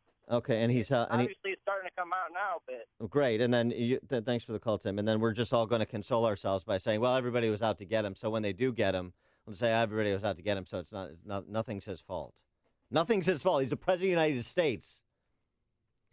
Stop with the MSNBC, the alphabet soup of left-wing DC press corps outlets built into the price. We live in the 21st century. Didn't we just hear 44 million Twitter followers? He has a bigger audience than most of those outlets. All of them. Frankly, most of them combined. What he chooses to use it for, how he chooses to address that audience, actually does matter.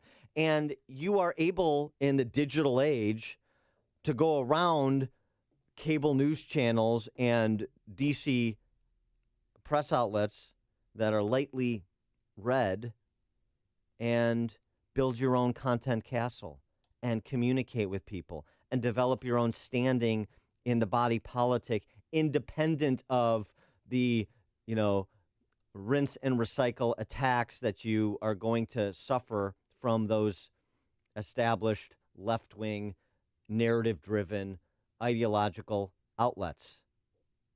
So stop with the crutch of MSNBC and CNN. That's what I don't buy. That's a cop-out. What Trump says and does, where he chooses to focus the enormous power that he possesses to communicate, it does matter. And if he wouldn't be pulled into these tangents and sideshows, whether it's with B-level politicians on the Hill or Gold Star families or kind of anybody else that's ancillary to the point of his administration. Mika and Joe. I mean, you can take your shot or highlight something that's so unfair. CNN, here's the other thing that's happening. Those outlets that you're talking about, the obsession with CNN, they're imploding on their own.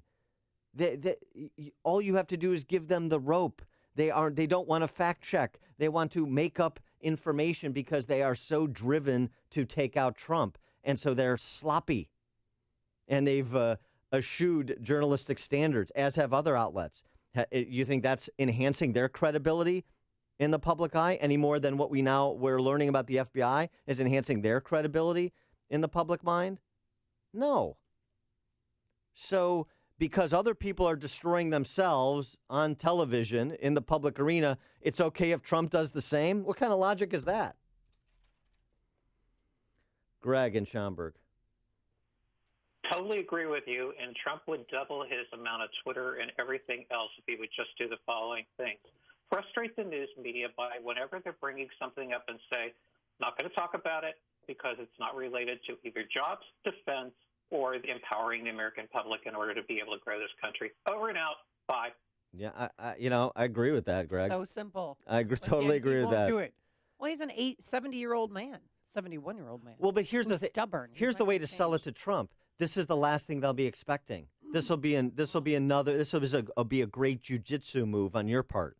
I'm not going to take the bait to get into personal back and forth on Twitter with all of these people who are just looking to attach themselves to getting in a fight with Trump for their own status and financial benefit. So I'm not going to do them that favor. I'm just going to make this about the American people who elected me and about the forgotten men and women that put me in the Oval Office. Even if he could just do that for a month, and he could see the benefit, maybe that would encourage him to continue on that path. It became a news story when he had a tame tweet about Doug Jones and congratulated him. And now we find out he called Doug Jones too to congratulate him. That was news on CNN. President Trump responded in a very tame manner on Twitter. Yeah, he was. So I'm saying that it made news that he was tame and respectful. Anything he tweets is going to make news. Now they are, and positive things. There's certain outlets are obviously going to downplay, if not outright ignore, of course. But there are many, many outlets that we have a very fragmented universe when it comes to consumption of media in 2017. So these stories do get out for people. These stories never get out. The media never covers anything. How do we know everything about the FBI? Because you have congressional Republicans looking into it, and you have a lot of media outlets reporting it. That's how. Maybe it's not the dogged reporting that the New York Times or the Washington Post or these other outlets do on stories that are going to reflect poorly on Trump or Republicans, but it still gets out and we talk about it. There are media outlets there. Stop pretending like there isn't the infrastructure to fight back and to get truth out. There is. And Trump should be enhancing that, not running interference into it.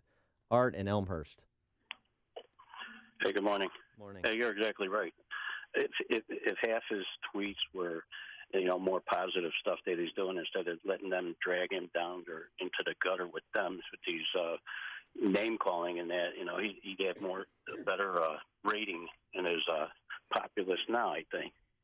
Thanks for the call, Art. Yeah, I think, that's it. And he tweeted this morning, "Thank you, Omarosa, for your service. I wish you continued success." Okay. Because everyone said they had to physically remove her from the White House yesterday when she got fired. Yummy on the north side. Hi, Yummy. Hi, good morning, Dan. Good morning, Amy. Trump tweet might be upsetting when it comes to Alabama because it wasn't effective. But overall, look, let's talk in the aspect of Gillibrand. When Gillibrand came to accuse call for Donald Trump to step down, and Donald Trump fire back. I mean, do you hear her talking now? It stops, right? Which means that it's effective. No, she didn't. No, it didn't stop. It absolutely didn't stop. And now Gillibrand has been elevated. She replied to that tweet saying, Trump's trying to silence me. I won't be silenced. And then, of course, the chorus of leftist women chimed in as well. The point is to say this is not just talking about Trump tweets in a vacuum. And so go back to Victor Davis Hanson's point. The point is, here we are almost a year into his term, and there's a record of accomplishment. And so now you're going off on these tangents to the detriment of reminding the American people what has been accomplished in your first term, consistent with what you promised to accomplish. And so the environment and the context and the place we're at in his tenure matters. Thanks for the call, Yemi. Dan in Libertyville. Hello. Thanks for taking my call. In my opinion, Trump is using tweet as the Trump News Network. If he feels he needs to get a message out, he gets it out. And the nice thing is, all the networks pick it up and run with it. They may not like what he has to say. They may not like him, and they want to destroy him, like these FBI agents and other people of the deep state. But the fact of the matter is, he's able to get the words out. Do we like everything he says? No. But like a U.S. Marine who's going into combat, he hits them, and he hits them hard, and he doesn't worry about somebody getting hurt. He's got business to take care of, and he gets it done. Thanks, Dan. This is the morning show more Chicago radio listeners are choosing. This is Chicago's Morning Answer on AM 560.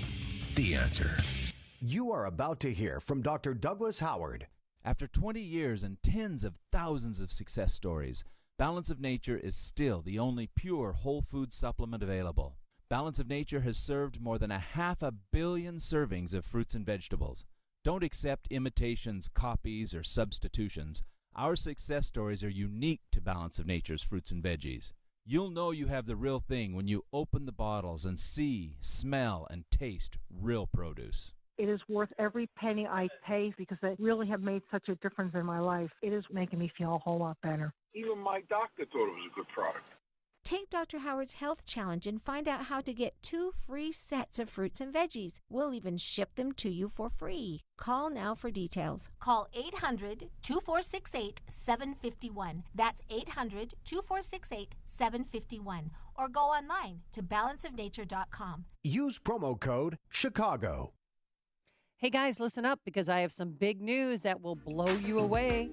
Your wife or girlfriend will be easy to shop for this Christmas. That's right, you heard me. Pajamagram is taking your holiday worries away with the world's softest flannel pajamas. The last minute runs to the mall. Those days are over. This year, get her what you know she wants. They're huggable, they're snuggable, they're flannel sleepwear, the world's softest flannel pajamas. If only Marvin Gaye was alive to know that his good work is being used, Advanced Pajamagram. The world's softest flannel pajamas are available exclusively and only at pajamagram.com. Cozier than cashmere, sexier than silk, softer than a bunny. Oh, you know you want to get her these pajamas. Yeah. Visit pajamagram.com for your most confident Christmas gift ever. Plus, you don't even have to wrap because every Pajamagram includes free gift packaging, Christmas Day delivery guaranteed. Go to pajamagram.com or call 1-800-GIVE-PJs. That's 1-800-GIVE-PJs. And be sure to tell them that Dan and Amy sent you.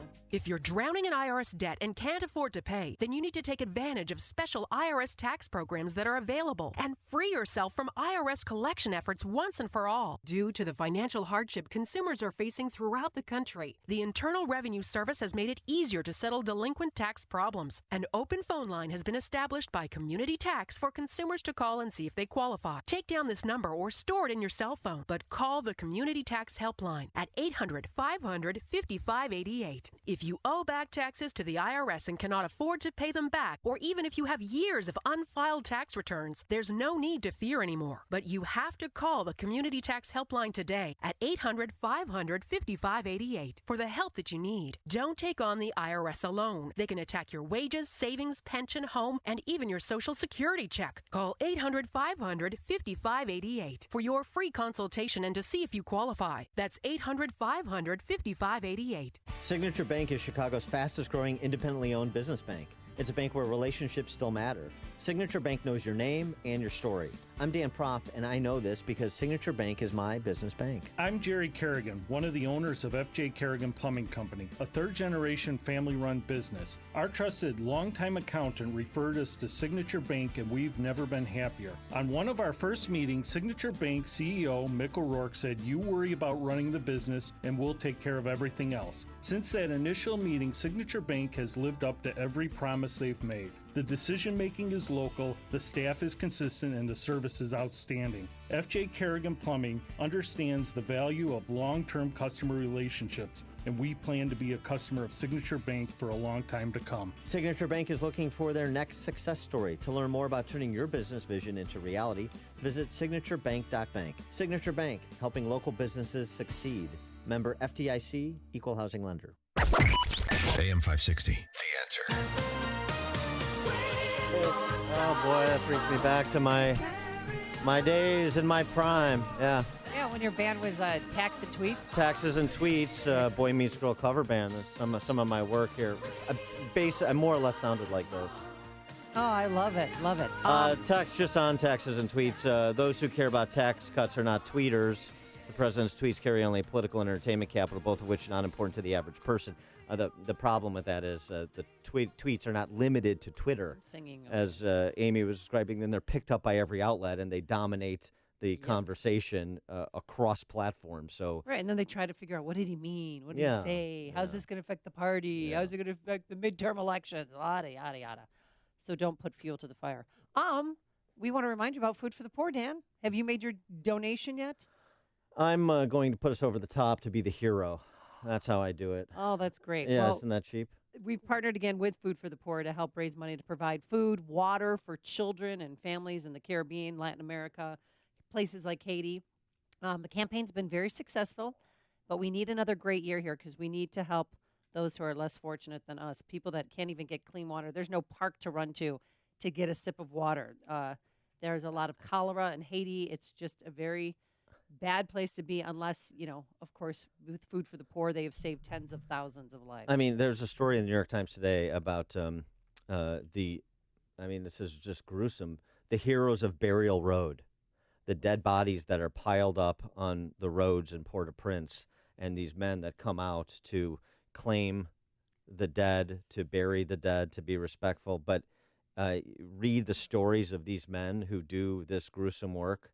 I mean, it really is moving and disturbing, and this is why we're focused on poor countries like Haiti and Guatemala and trying to provide food for a year, water for life for 3,000 children, many of whom have lost their parents, as is described in this New York Times piece. Orphanages are packed with people that, parents just drop off their kids because they can't feed them or even clothe them or give them a place to sleep. So please help, and go to 560theanswer.com/food. There's a video that we took of our time there. I was there for about a week, and it's moving. I mean, if you want to know and see the faces of the kids that you'll be helping, please go and watch that and make a donation, 560theanswer.com/food. Coming up on Chicago's Morning Answer. We'll pick up our conversation about the failed terrorist attack in New York City this week with Zuhdi Jasser, the president of the American Islamic Forum for Democracy, at 6:36. But first, let's go into the newsroom. Here's Mike Scott. 22 degrees, a winter weather advisory for parts of northwest Indiana. Small sliver of that area, especially around Gary, could see 2 to 4 inches of snow between now and 11 a.m. Net neutrality will likely come to an end today. The FCC expected to end the Obama-era regulations forcing internet service providers to treat all traffic equally. We're so close. That's what President Trump is saying about the tax cut bill headed for a vote in Congress. Democrats, however, are fighting back, where leader Nancy Pelosi is accusing Republicans of rushing to pass that bill behind closed doors. Trillions of dollars of impact on our economy. Not one hearing, not one expert that can attest to what they are saying. Pelosi at a Capitol briefing yesterday. California officials say progress is being made against those raging wildfires north of L.A. The Thomas fire, it's burned through 238,000 acres, now about 30% contained. Dan and Amy have talked about it this morning. Tavis Smiley's talk show being suspended while the host deals with sexual misconduct allegations PBS says the accusations are credible. Variety says Smiley is accused of having sex with multiple subordinates. Federal Reserve boosting its key interest rate by 1/4 point this year. It's the third rate hike this year. Our decision reflects our assessment that a gradual removal of monetary policy accommodation will sustain a strong labor market while fostering a return of inflation to 2%. In a briefing yesterday, outgoing Fed Chair Janet Yellen says the strength of the economy resulted in that short-term interest rate increase. Suburban police sergeant facing an attempted murder charge. Raymond Lesueur III is accused of shooting his 22-year-old son in a domestic dispute at a Southwest Side residence. Lesueur works for the Indian Head Park Police Department. Candidates for Illinois governor and attorney general now know whose name will appear first on the ballot in the crowded springtime primaries for Democratic contest. Billionaire entrepreneur J.B. Pritzker and former Governor Pat Quinn in the attorney general's race. And it's something you may not have heard about this morning, but Norway will be the world's first nation to end FM radio broadcasts. Scandinavian country has gone completely digital.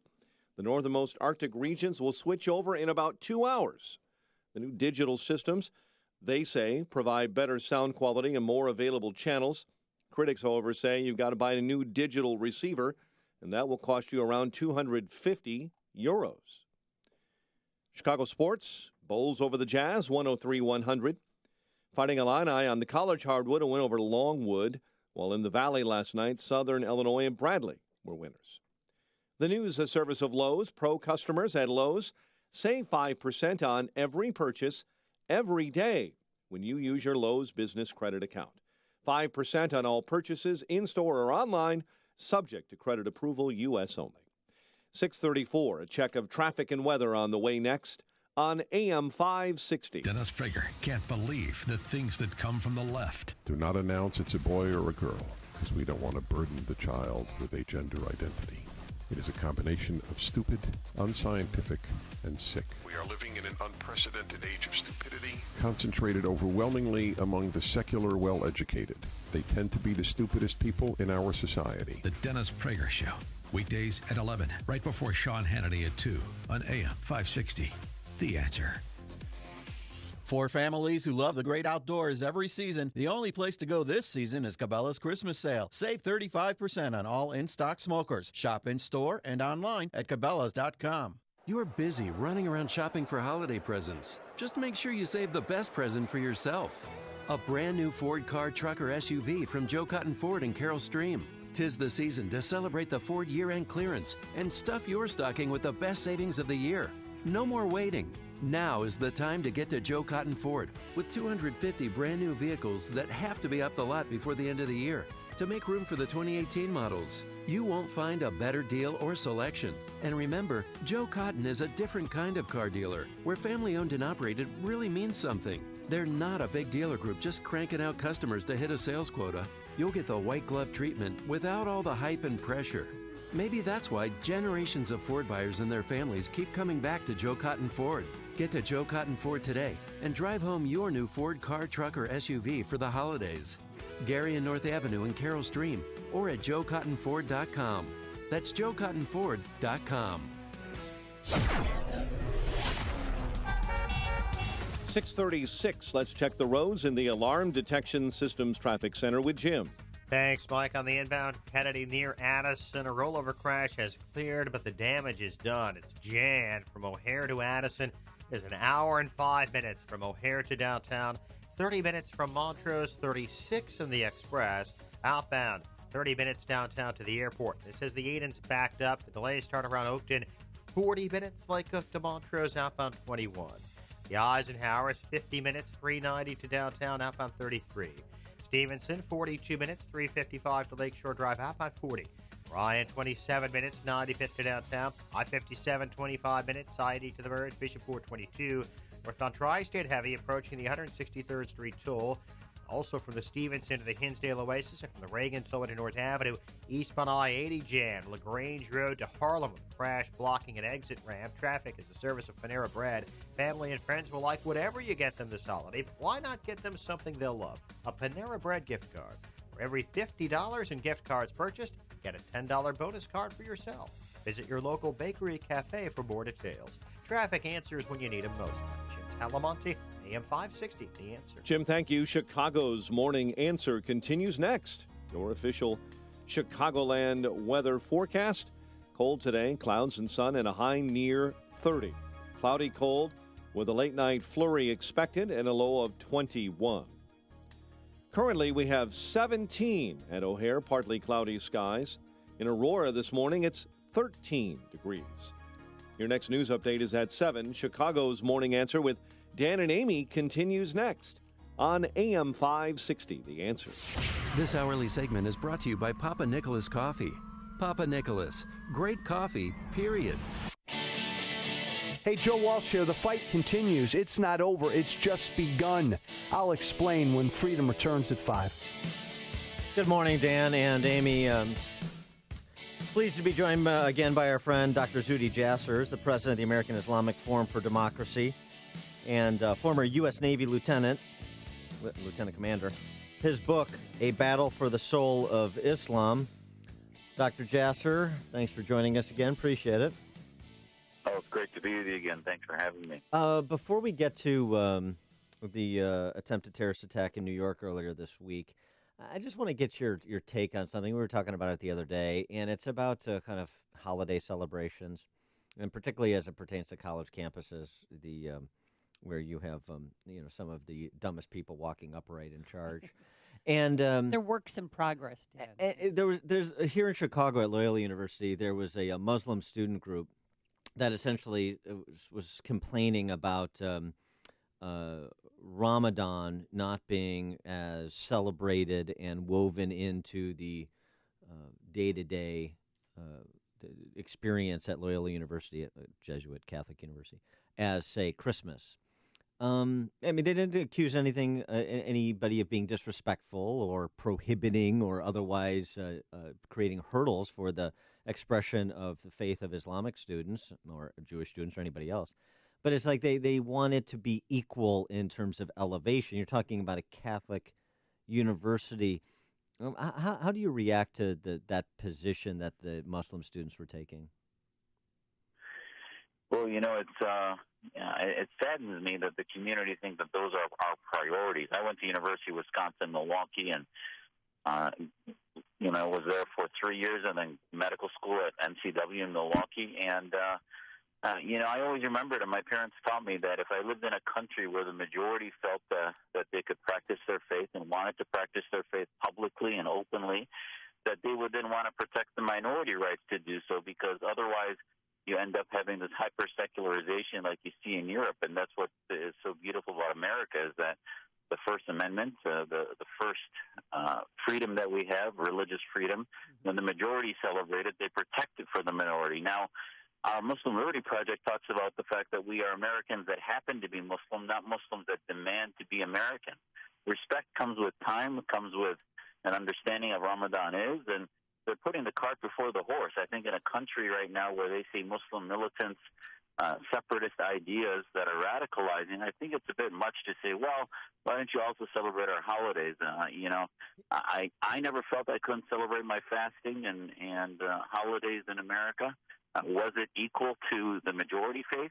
I don't think that's the number one concern that we have right now. I certainly was never limited in that practice, though. Yeah, I mean, I think that's right. I mean, it seems to me that the difference between America and these Islamic republics, for example, or other totalitarian states, and the core of a free society, peaceful pluralism and free and fair elections.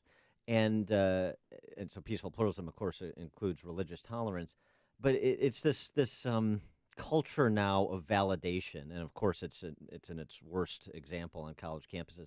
But everything I am and believe needs to be validated by everything else. I mean, I don't need anybody to validate that I'm a Catholic. That's my faith and so on and so forth. But that the validation element of it, that's certainly not limited to Muslim students or the Muslim community. It's part of a rather unfortunate degradation of culture in America, I think. Yeah, absolutely. There was a case in Chicago of a teacher that demanded that she be able to go to her Hajj, which is a mandatory thing for Muslims, but certainly not mandatory when you're 25, 26. And the Chicago School Union said, well, she can't take 3 weeks off in December to do that. And in my book, I talk about the fact that there's moderate demands of faith practice, and then there's extreme ones. And sometimes if you push the envelope too much, the Obama administration ruled in her favor, mandated that the Chicago school system have understanding, diversity teachings, etc. I think in the end that made more of a separation for Muslim students and teachers, and did not really serve the end of helping us assimilate and become respected and understood. And these things, often when you push the envelope, end up causing more problems than good. So that teacher was able to go on the 3-week mission? Yeah, the school ended up having to apologize. And unfortunately, you can do that any time in your life. You don't have to do it in your mid-20s. And to demand you get 3 weeks off more than anyone else, my question is a slippery slope one. Anyone could say on a basis of faith they need 6 weeks off, 8 weeks off during finals, etc. It wasn't about religion. It was the union saying, you can't take 3 weeks off during finals in December. And yet the Obama administration ruled in favor of protecting that based on religious practice, which I think it really had nothing to do about religion. Now, getting to this failed terrorist attack in New York City, this man from Bangladesh in the country illegally, beneficiary of chain immigration. And so this has raised the issue again of chain migration and making immigration more merit-based than familial-based outside the nuclear family.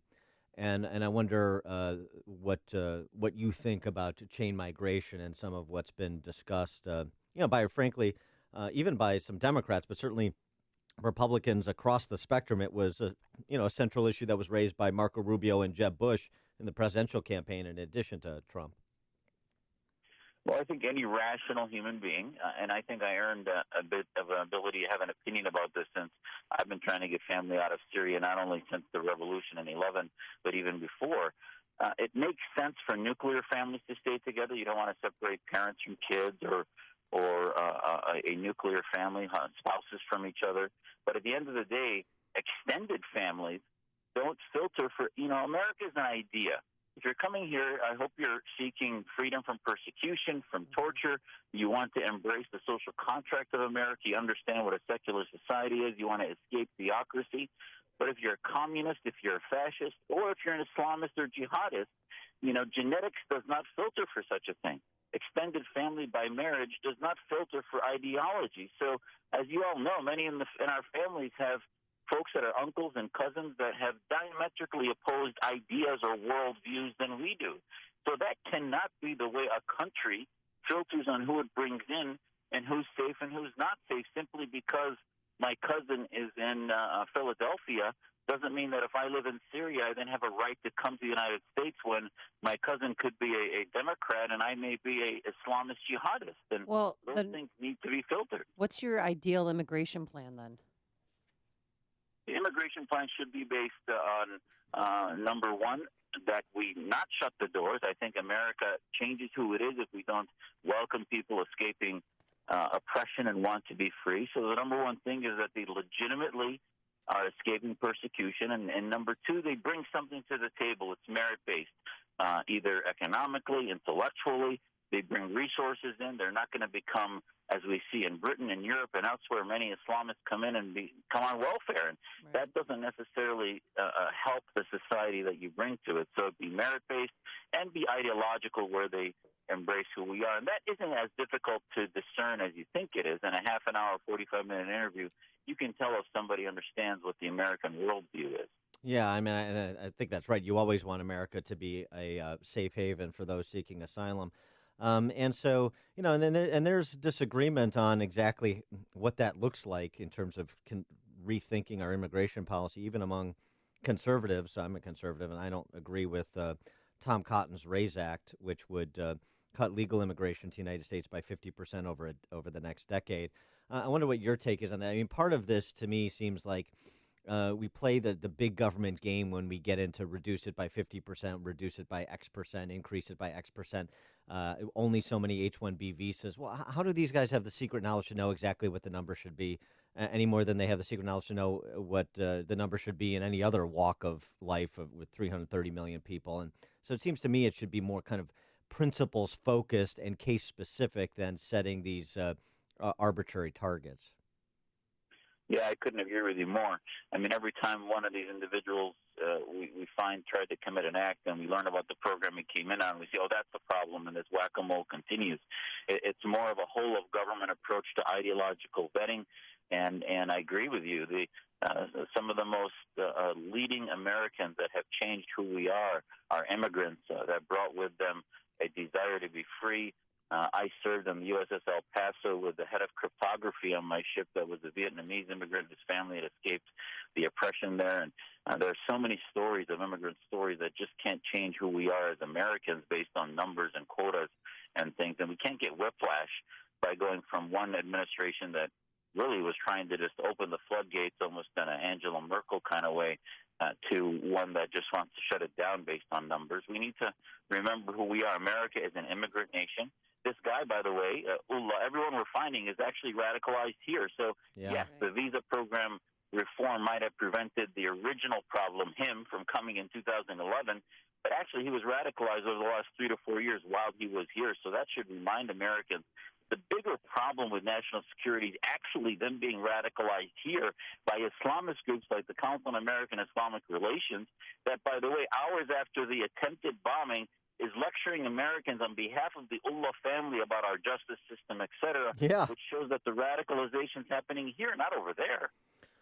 No question about it. He is Dr. Zuhdi Jasser, great American, president of the American Islamic Forum for Democracy, co-founder of the Muslim Reform Movement, former U.S. Navy lieutenant commander, and the book that he wrote, A Battle for the Soul of Islam. Dr. Jasser, thanks as always for joining us. Appreciate it. Anytime. Thanks for having me. And he joined us on our turnkey.pro answer line. It's what Chicago is talking about. It's Chicago's Morning Answer with Dan and Amy on AM 560. The Answer.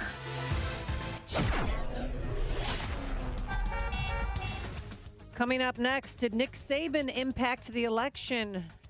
Uh-oh. You're going to love this story. But first, here's a forecast. Cold, times of clouds today, and some sun. 30 degrees for a high. Tonight, we have a flurry. A low of 21. And speaking of flurries, if you live in Northwest Indiana, 2 to 4 inches today. Lake effect snow, just so you know, in case you're heading over there, Dan, to the casinos. And then tomorrow, Friday, rather cloudy with a flurry likely, a high of 33 degrees. Let's get into our Alarm Detection Systems Traffic Center. Check in with the boss, Jim Talamonte. Well, Amy, traffic's not exactly rolling like the tide on the Kennedy inbound. There was an earlier rollover at Addison. We're looking at 58 minutes, so here to downtown. No savings in the Express. Outbound 28 minutes. This says the Aiden's backed up to Niles Center is 40 minutes. 40 minutes from Lake Cook to Montrose, outbound 24. The Eisenhower, 50 minutes, 390 to downtown. Stevenson, 43 minutes, 355 to the drive. Ryan, 27 from 95th to the Loop. Eastbound I-80 is jammed. LaGrange Road to Harlem. Crash blocking the exit to northbound Harlem. Westbound 80-94, bumper to bumper central to Burr. I'm Jim Talamonte in the Alarm Detection Systems Traffic Center. I'm Lou Dobbs. A Wisconsin utility wants to build a $140 million electrical project. New jobless numbers and retail sales due out. Target challenging Amazon. Those stories next. Are you being intimidated by the IRS? Rapid Resolution Tax Group is a team of tax attorneys, enrolled agents, and tax professionals who've helped thousands of people with problems just like yours, and they promise not to let the IRS intimidate you. If you are an individual or business who owes at least $10,000 to the IRS, you can turn to them for help. Has your bank account been levied? Do you have years of unfiled tax returns? Let Rapid Resolution Tax Group intervene for you. They're accredited with and A+ rated by the Better Business Bureau, and they guarantee same-day contact with the IRS. If you qualify, Rapid Resolution Tax Group can work towards settling your tax debt for less, removing penalties and fees, and stopping levies and garnishments. Call the professionals at Rapid Resolution Tax Group at 800-601-2929. That's 800-601-2929. The ancillary economic benefits of Wisconsin's landing of the Foxconn manufacturing complex continue to roll in. The massive plant will draw 6 times more power than any other, so a utility company asking for approval to build a new $140 million project to supply Foxconn's electricity. And plenty of economic reports today, including the latest retail sales figures as we go into the final days of Christmas shopping. We'll also have reports on jobless claims and import-export trends. Target paying more than $500 million to buy the company Shipt, which already delivers groceries to its members. Target wants to boost its same-day delivery capability as a challenge to Amazon. Target customers would be able to apply for Shipt's same-day delivery. Please join me for Lou Dobbs tonight, 7 and 11 Eastern on the Fox Business Network. This is the Lou Dobbs Financial Report. Gentlemen, this time of year can be exhausting and stressful. Did you know that stress is associated with low testosterone levels, that is, and can worsen symptoms like fatigue, trouble sleeping, and your mood. If you're feeling a lack of energy or motivation, you should get your levels checked. I personally recommend my friends at Low T Center. So I got my levels checked. Their physicians exclusively diagnose and treat men with low T. At Low T Center, they make it quick and easy. You walk in, you take a simple blood test, and with the convenience of their on-site lab, you know your results in about 20 minutes. So if you've been drinking coffee or energy drinks just to get through the day, or maybe you feel like you need a nap most days, you might have low T. Most health insurance is accepted. Choose my friends at Low T Center now with a location in downtown Chicago on the Mag Mile at 625 North Michigan Avenue. Call 312-239-3427. Tell them Dan Prof sent you. That's me. The number 312-239-3427. Call now or go to lowtcenter.com. Balance of Nature's fruits and veggies. I do feel better, and my MS, I used to be right-handed, and now all my fine motor skills are gone. I can't write, and I cannot use knives. I can't, cut and cook. So then I got my husband's Balance of Nature books out, and I'm like, oh, my God, all the food that I'm supposed to be eating is stuff that's in these pills. So it's easier for me to take a pill because I can't chop up some things, and I can't, I just can't do that for myself. That's why I started doing this, too, and I do have more energy. That's working and helping me. What are you waiting for? Good health is only a phone call away. Don't miss your opportunity to get a free month's supply of Balance of Nature. Call 1-800-2468-751. That's 1-800-2468-751. Or go online to balanceofnature.com. Use promo code Chicago. The other day, I had holiday gifts delivered to my house. Unfortunately, they were missing when I came home. I can't believe someone would be so brazen to walk up to my front doorstep and steal from us. Call Alarm Detection Systems. We are an authorized Honeywell security dealer. We offer cameras to watch your house and keep your family safe. Visit adsalarm.com or call 630-844-6300. Alarm license number 127000143. Our decorations caught on fire last year while my family was on vacation. Luckily, my neighbors called the fire department. We could have lost everything. Breathe easier this holiday knowing your home is protected. Alarm Detection Systems offers professional home alarm monitoring 24/7, 365. ADS is an authorized Honeywell security dealer. Visit adsalarm.com or call 630-844-6300. Alarm license number 127000143. If you still haven't bought all your Christmas gifts, here's what I recommend. Buy some MyPillows and keep one for yourself. The MyPillow buy one, get one free offer is going on now just in time for Christmas. I urge you to go online or call now and take advantage by using the promo code Amy. You'll get the absolute best deal available. I personally love MyPillows. I get a great night's sleep by moving the fill to give me the support I need regardless if I sleep on my back or stomach. And I never wake up with a stiff neck or headache. They're made in America. You can wash them and dry them. They're hypoallergenic, plus have a 10-year warranty and a 60-day money-back guarantee. Plus, you're supporting a company that gives back. So get your buy one, get one free MyPillows as gifts and keep one for yourself by calling 800-489-0201. Use the promo code Amy or visit MyPillow.com. That's 800-489-0201. promo code Amy. Chicago homeowners, there's never been a better time to permanently fix your low water pressure, rusty water, and pipe leaks by repiping your home today. Repipe Specialist has been serving Chicago for many years, collectively repiping over 35,000 homes in their 25 years in business. They've built a reputation on offering the most efficient repipe process for seamless installation and customer convenience, repiping an entire home in just 1 to 2 days, patching your walls, and providing a lifetime guarantee. Repipe Specialist only uses the best repiping materials with USA Grade L copper or high-quality PEX pipes. For a limited time, take advantage of their most affordable offer. Right now, on approved credit, prices start as low as $99 per month. That's right, a quality home repipe, wall patching, a lifetime guarantee, and prices starting at just $99 per month. They'll provide a free in-home estimate explaining their process tailored for your home. So, call Repipe Specialist today for your free in-home estimate at 800-216-0130. That's 800-216-0130. 800-216-0130. AM 560, The Answer.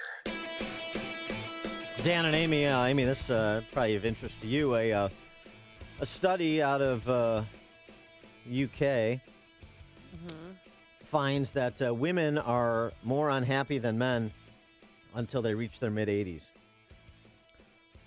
Women get progressively happier in retirement before overtaking men in their 9th decade.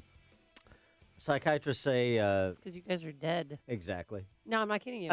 You guys are dead, and we're like, you know what? I'm happy now. I don't have to take care of anybody. I can just take care of myself. That's what the 80s are about. You know, the 20s are finding love. The 30s are creating and having a family. In the 80s, you return to you. Yeah. Is that what the study said? I mean, that's what they said? Psychiatrists say this may be because so many are widowed by then. Yeah. Yeah. Finally, I got some peace and quiet around here. Finally, I got some time to myself. And I don't have to worry about my kids because they're older. Yeah. And they have their own kids, and I don't have to worry anymore. Yeah, that's a great study. Yeah, so, I mean, it's some... So I have a few more years well, until I get there. Yeah, you also... I am in my 70s. You can remind, women, you can remind your husbands, too, that, I can move up my happiness state at any time. Just remember, if I feel like I need to be a little happier, yeah, you're on the chopping block, Drink brother. This. Coming up on Chicago's Morning Answer. FBI's it couple should have used the cone of silence rather than their shoe phones to talk about Trump insurance at 7:07. And later, how Nick Saban might have impacted the Senate election in Alabama. Ruh-roh. But first, let's go to the newsroom. Here's Mike Scott. A CTA fare hike is passed. A civil suit filed against the rideshare company Lyft. The Bulls execute late and they clip the Jazz, and a cold and cloudy day ahead. WIND Chicago News Time, 7 o'clock. Republicans call it a Christmas gift. I'm Dave Anthony, Fox News. We are going to cut taxes significantly for just about all Americans, if not all Americans now. GOP Congressman Brian Babin, after House and Senate Republicans worked out an agreement, all Democrats are opposed. Senator Ron Wyden calls the tax reform plan an unpopular, deficit-exploding corporate giveaway. Fox's John Decker live at the White House. The tentative tax deal cuts the corporate rate to 21% and temporarily slashes individual tax rates, bringing the top individual rate down to 37% and cutting taxes as well for the middle class. Americans will see lower taxes and bigger paychecks beginning in February. Republican leaders plan to hold an initial procedural vote on Monday, a final Senate vote Tuesday, and then send the measure to the House for final passage. The president is hoping to sign the tax reform measure next week. Dave? John, a Republican state representative is dead in Kentucky. Dan Johnson apparently shot himself last night, found outside his car on a bridge on a secluded road. This days after Johnson, a church pastor, denied allegations he sexually assaulted a teenage girl. In Alabama, Roy Moore still won't concede defeat in the Senate race. It's about a Washington establishment which will not listen to the cries of its citizenry. He says provisional and military ballots haven't been counted yet, but Democrat Doug Jones has a 20,000 vote lead and declared victory. This is a big deal. Disney buying a large part of the company I work for. Fox's Jenny Casola has details live. Dave, Walt Disney is buying the entertainment assets of 21st Century Fox for $52.4 billion. The deal includes film and TV studios, cable and international TV. Disney's planning to launch new streaming services. It now has a controlling share of Hulu. 21st Century Fox is our parent company, but the deal does not include Fox News. Robert Iger now remains chair of Disney until 2021. Fox News. Fair and balanced. 22 degrees. We have some clouds. Winds northwest at 11. Gives us a wind chill on your skin this morning of 8 above, 7:02 on AM 560. The Answer. Good morning. I'm Mike Scott. A winter weather warning is up for Northwest Indiana. Seeing pictures this morning live from the Indiana Toll Road and also from I-80-94. Heavy snow falling there in just a chunk of Northwest Indiana right now from Gary on south. It is causing some problems on the roadways. Jim Talamanti will be along in just a moment to give us the full update on the snow's impact. As expected, CTA riders are getting hit with an increase in ticket prices to make up for what they call a cut in state funding. CTA board hiked the cost of riding a bus or train by 25 cents each yesterday.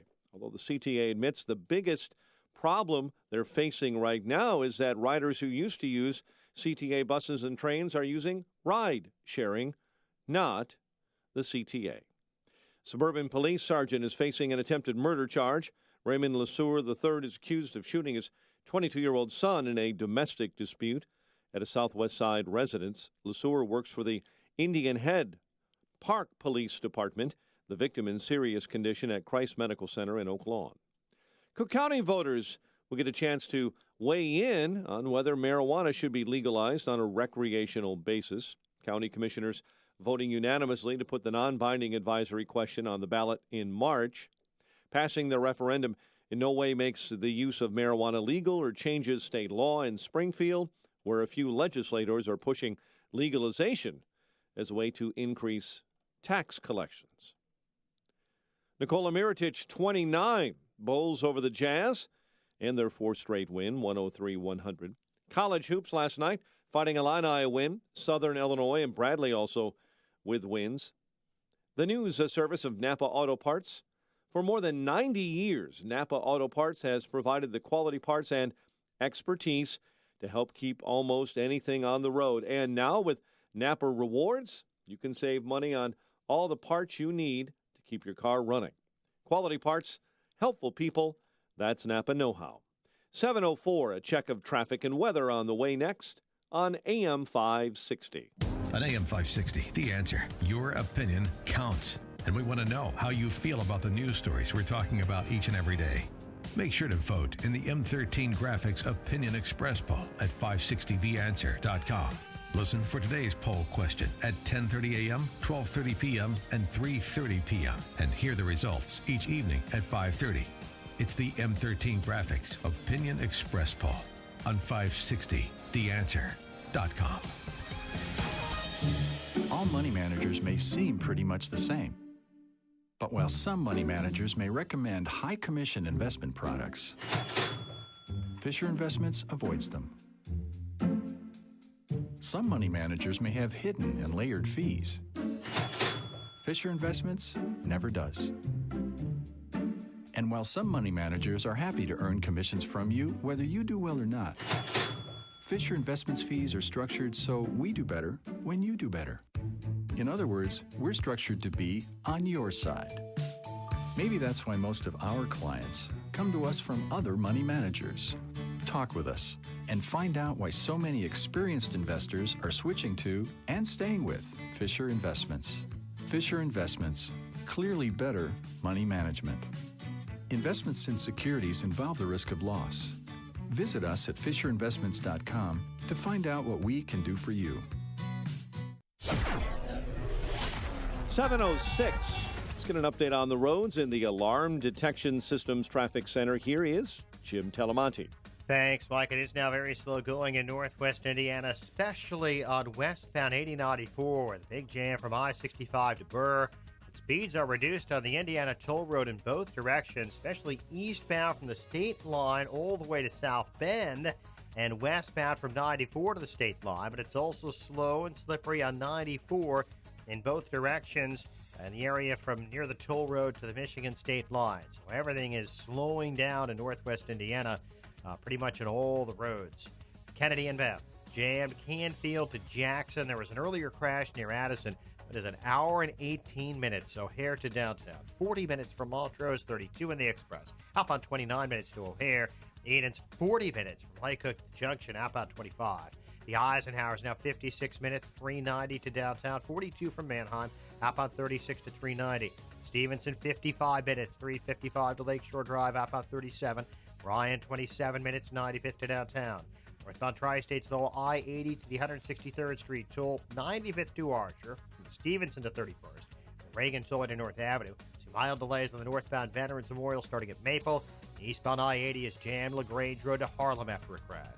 Traffic answers when you need them most. I'm Jim Talamonte, AM 560, The Answer. Chicago's Morning Answer continues next. Your official Chicagoland weather forecast with our meteorologist, Kevin Snyder. A mix of clouds and sun for today with a high 30. Then tonight, mostly cloudy with a late night flurry, low 21. Rather cloudy with a flurry during the day and into the evening tomorrow, high 33 to low 26. Mainly cloudy Saturday, high 41. I'm Kevin Snyder on AM 560, The Answer. 17 at O'Hare, 20 along the lakefront. A chilly start to your morning in Aurora, where it is 12. Your next news update is at 7:30. Chicago's Morning Answer with Dan and Amy continues next on AM 560, The Answer. Listen to AM 560 on your mobile device. Now available on iHeartRadio. Online at iHeartRadio.com. This is Chicago's Morning Answer with Dan Proft and Amy Jacobson on AM 560, The Answer.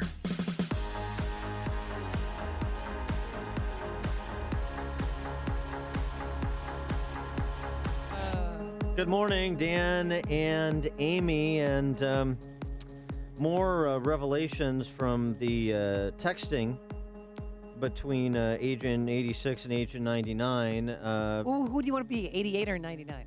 Well, I mean, I guess. I mean, if yesterday you're gonna do it by gender. You got to do the Stroke, Peter Strzok. No, it's Struck.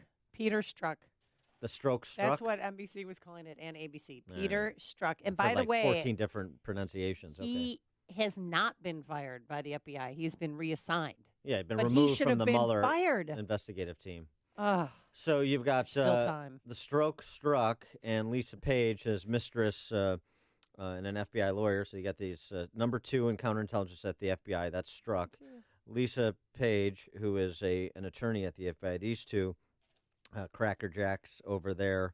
How many 10,000 text messages? Yeah, a lot of carrying on. I mean, a lot of carrying on. A lot of pejoratives directed Trump's way, calling him a loathsome individual, calling idiot Republicans at the RNC D-bags, and so on and so forth. Andy McCarthy, our friend from National Review, former federal prosecutor, tweeted, Stroke and Page texts look like a big nothing, no hint of corruption in their jobs. Lots of people, me included, speak crudely in private about politics. If you're okay with Trump's outburst, I don't see getting whipped up over this BS. Yeah, I don't agree with that. I mean, I agree with that in the sense of, oh, well, you don't like Trump or you had something negative to say about Trump. Fine, free country. But that's not really the issue here. The issue here is the involvement of someone at the highest levels, the involvement of someone who recast Hillary Clinton's conduct with classified information. I'm talking about Strzok, as extremely careless from negligent, who was the interviewer during the Clinton email investigation of Uma Abedin, of Cheryl Mills, Clinton's former chief of staff. And of Hillary Clinton. And of Hillary Clinton, has been, Hillary Clinton being interviewed without the threat of being accused of or charged with lying under oath because she wasn't placed under oath. So just a kind of disparate treatment between the Clinton camp when they were the focus as compared to Trump and anybody in Trump's orbit by the Mueller investigative team. And then this exchange between Strzok and his paramour, Lisa Page, Strzok texting to her, I want to believe the path you threw out for consideration in Andy's office, that there's no way Trump gets elected, but I'm afraid we can't take that risk. It's like an insurance policy in the unlikely event you die before you're 40. What does that mean? Well, we don't know exactly. What would that policy be? And they were talking about this in Andy's office. That's Andy McCabe, who's the deputy director of the FBI, who was also compromised during the Clinton email investigation because Terry McAuliffe, the Virginia governor and former DNC head, drop shipped a bunch of money to his wife for her state Senate campaign. This is worse than a Hollywood soap opera script. I mean, It is. It's kind of remarkable. I mean, I know Trump insurance is so easy to compromise. FBI officials can do it, but so you got McCabe, you got Strzok, you got Page, you got Andrew Weissman, one of Mueller's chief lieutenants, who expressed awe and praise for Sally Yates after the then acting Attorney General Obama holdover refused to implement Trump's initial temporary travel ban. And Weissman was also the one scheduled to go to Hillary Clinton's election night victory party. And then you got Bruce Orr, who's a deputy attorney general over at Justice, whose wife was hired by Fusion GPS to help in the production of the Trump dossier. I mean, I'm not a conspiracy theorist, but... Oh, but this is pure bias Well, behavior. how can you have credibility in the public mind when you've got all of these people, not only with particular worldviews, but it seems with political agendas, they may very well have been trying to prosecute. Their ideology is going to fog their judgment. And I mean, it just is. That's how people are made. That's how people are built. And you cannot separate the two. Right. So that's sort of the point that Trey Gowdy was making when Rod Rosenstein testified before the House Judiciary Committee yesterday about, the whole point of the special counsel is to avoid any conflicts of interest. And all we have with this investigative team are conflicts of interest everywhere you turn. So he's openly pulling for the candidate he had a role in clearing, and he's openly investigating a candidate that he has bias against. When we have evidence of any inappropriate conduct, we're going to take action on it. And that's what Mr. Mueller did here. As soon as he learned about this issue, he took action. But he's still with the FBI. Yeah. He's still investigating something else. And the Wall Street Journal also opining on the topic, saying of Rosenstein's testimony, he repeated FBI Director Christopher Wray's preposterous excuse that he can't answer questions because of an Inspector General probe. And he wouldn't elaborate on the news that I just mentioned, that Nellie Orr, the wife of senior justice official Bruce Orr, worked for Fusion GPS, which hired Christopher Steele to construct that dossier. I mean, come on. So it's the appearance of conflicts of interest and then the unwillingness to address those appearances to provide any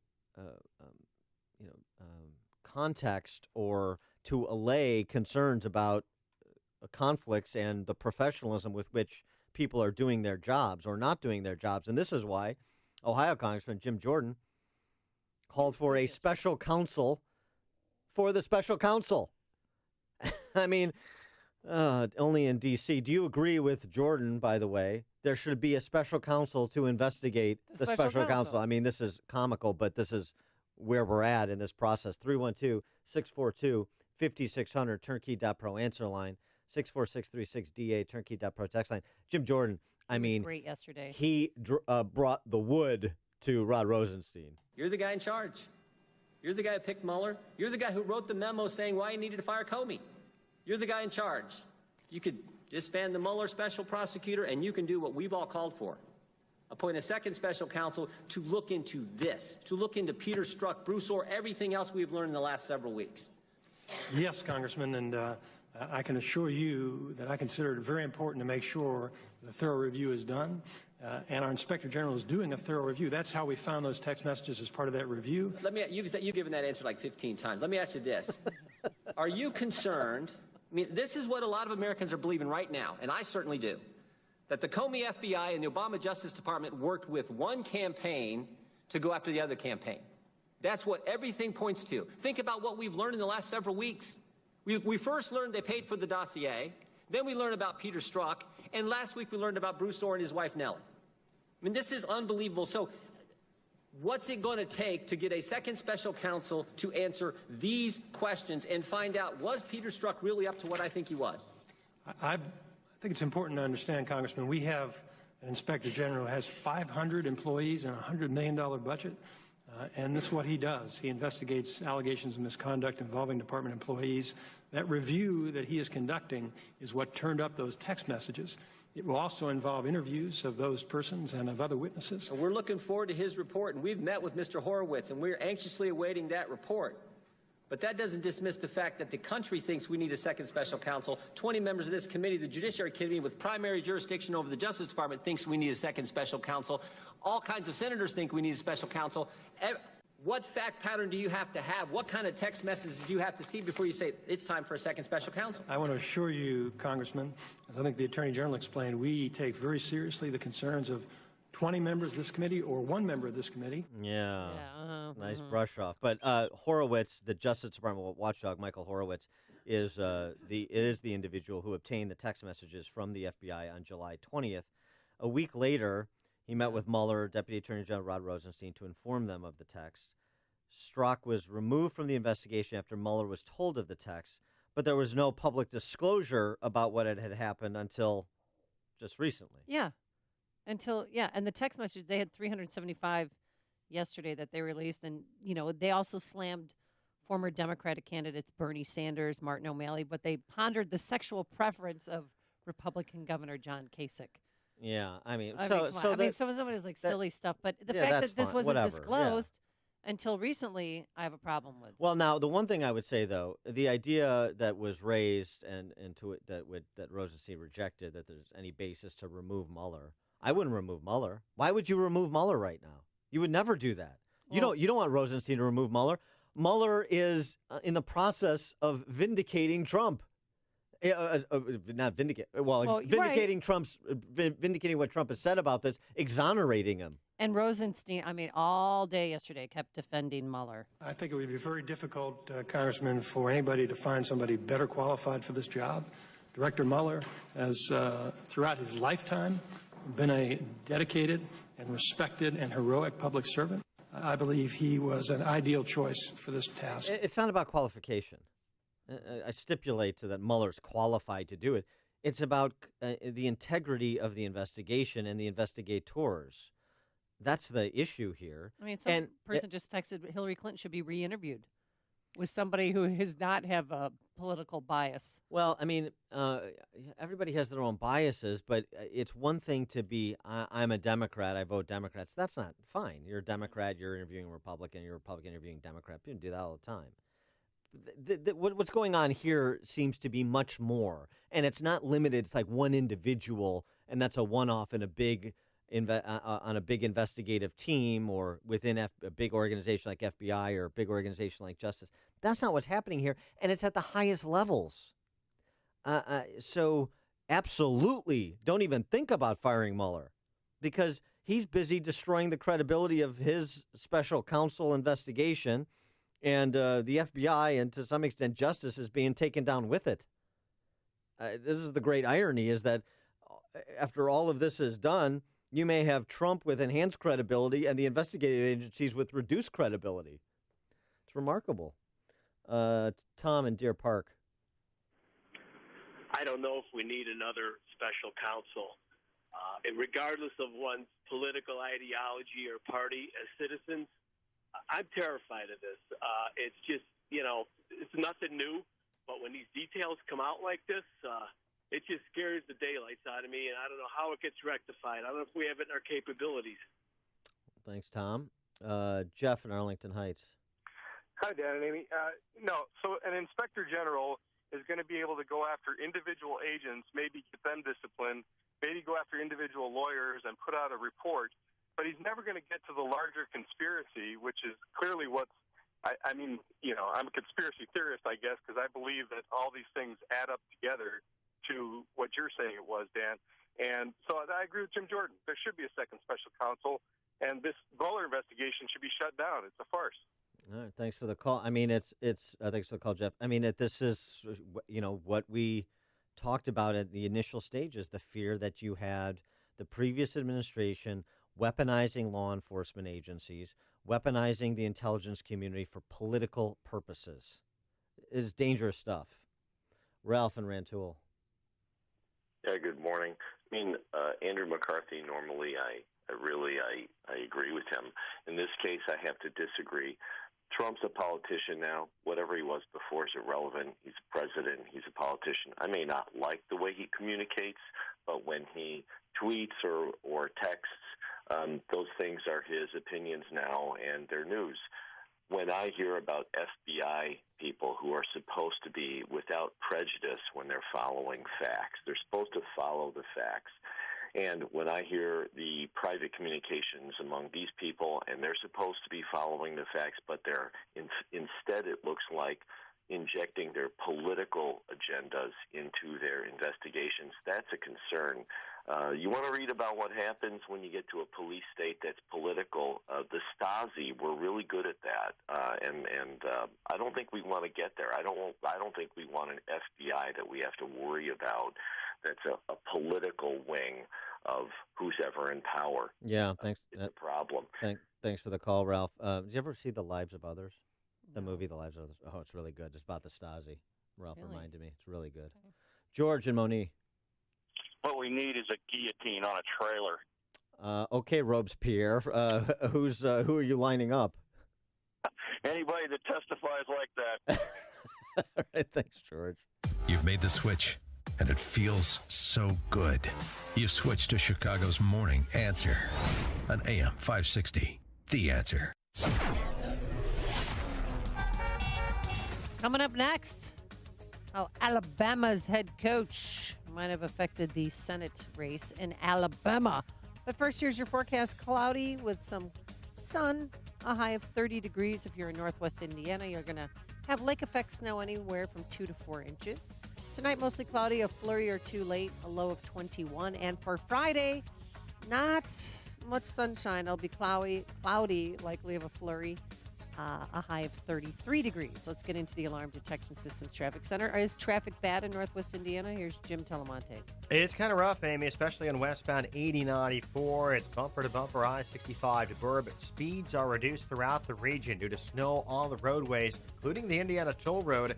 It's slow going pretty much all the way from the state line to 94, actually pretty much all the way to South Bend. Well, look at that. Then westbound from 94 to the state line, speeds are reduced on 94 as well in both directions between the Toll Road and the Michigan line. We have delays on the Illinois side on eastbound I-80 from LaGrange Road to Harlem after a crash. Inbound Kennedy, pretty heavy at an hour and 3 minutes. O'Hare to downtown, outbound 33 minutes. Eden's 31 minutes from Lake Cook to the Kennedy. Eisenhower, 56 minutes, 390 to downtown. Outbound 35. Stevenson, 55 minutes, 355 to the drive. Ryan is 40 minutes, 95th to downtown. Got a crash at Roosevelt in the left lane. I'm Jim Talamonte in the Alarm Detection Systems Traffic Center. Gather your friends, your family, and coworkers to team up for a holiday party that will be remembered for years to come. Make 10 Pin Bowling Lounge your destination for your office party or a get-together. And I just saw one of the proprietors of 10 Pin at a holiday party yesterday. At? Skyline Club holiday party. Patrick Spencer is a great guy.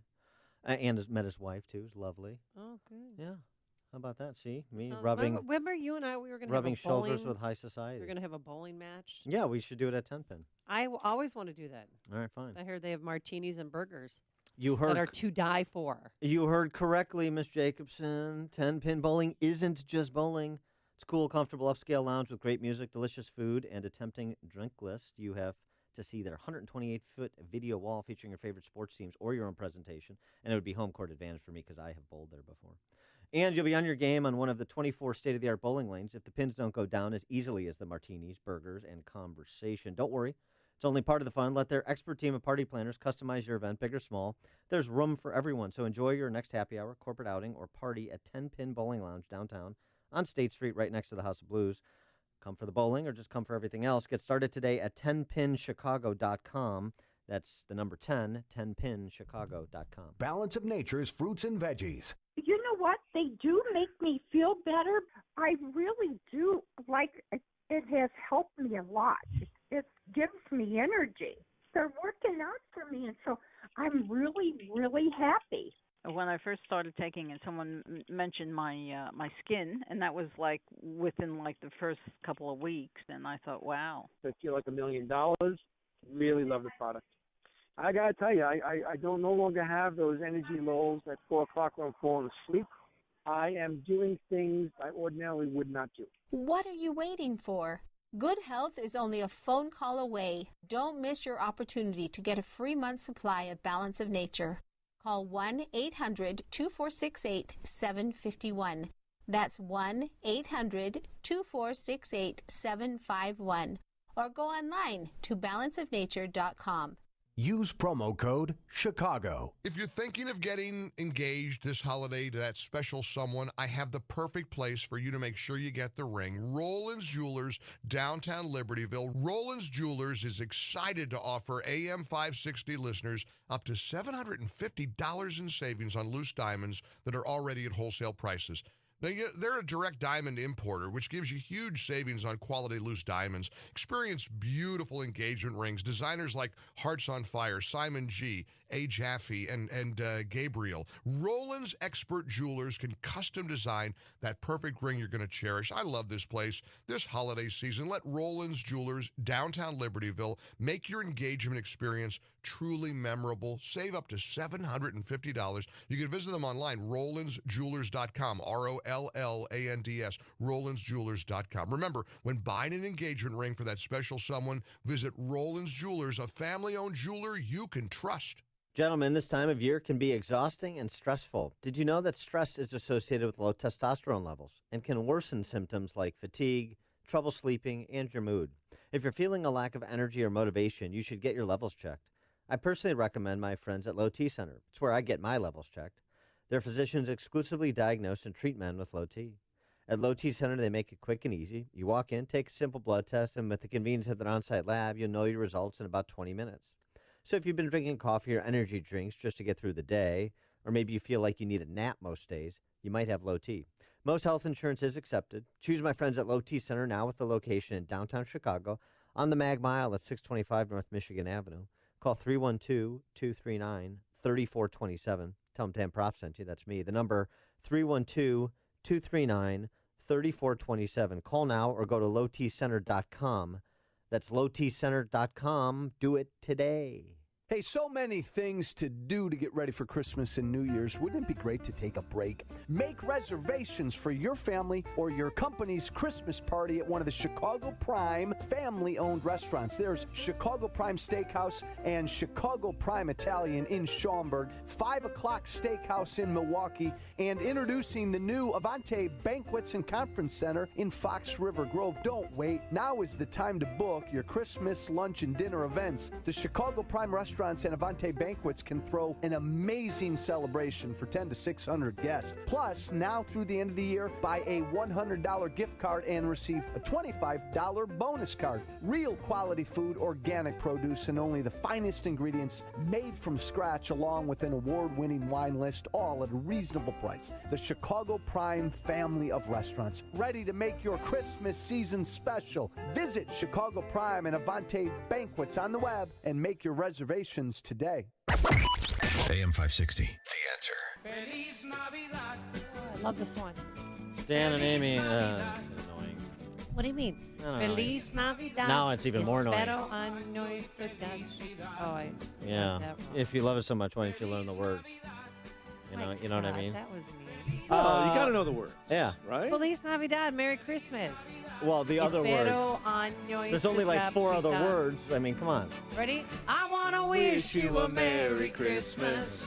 I want to wish you a Merry Christmas. Yeah. You guys auditioning for Eric in the morning or Yes, what? we are. You didn't know that? Business Benefactor Program. We're nearing our goal. Hooray!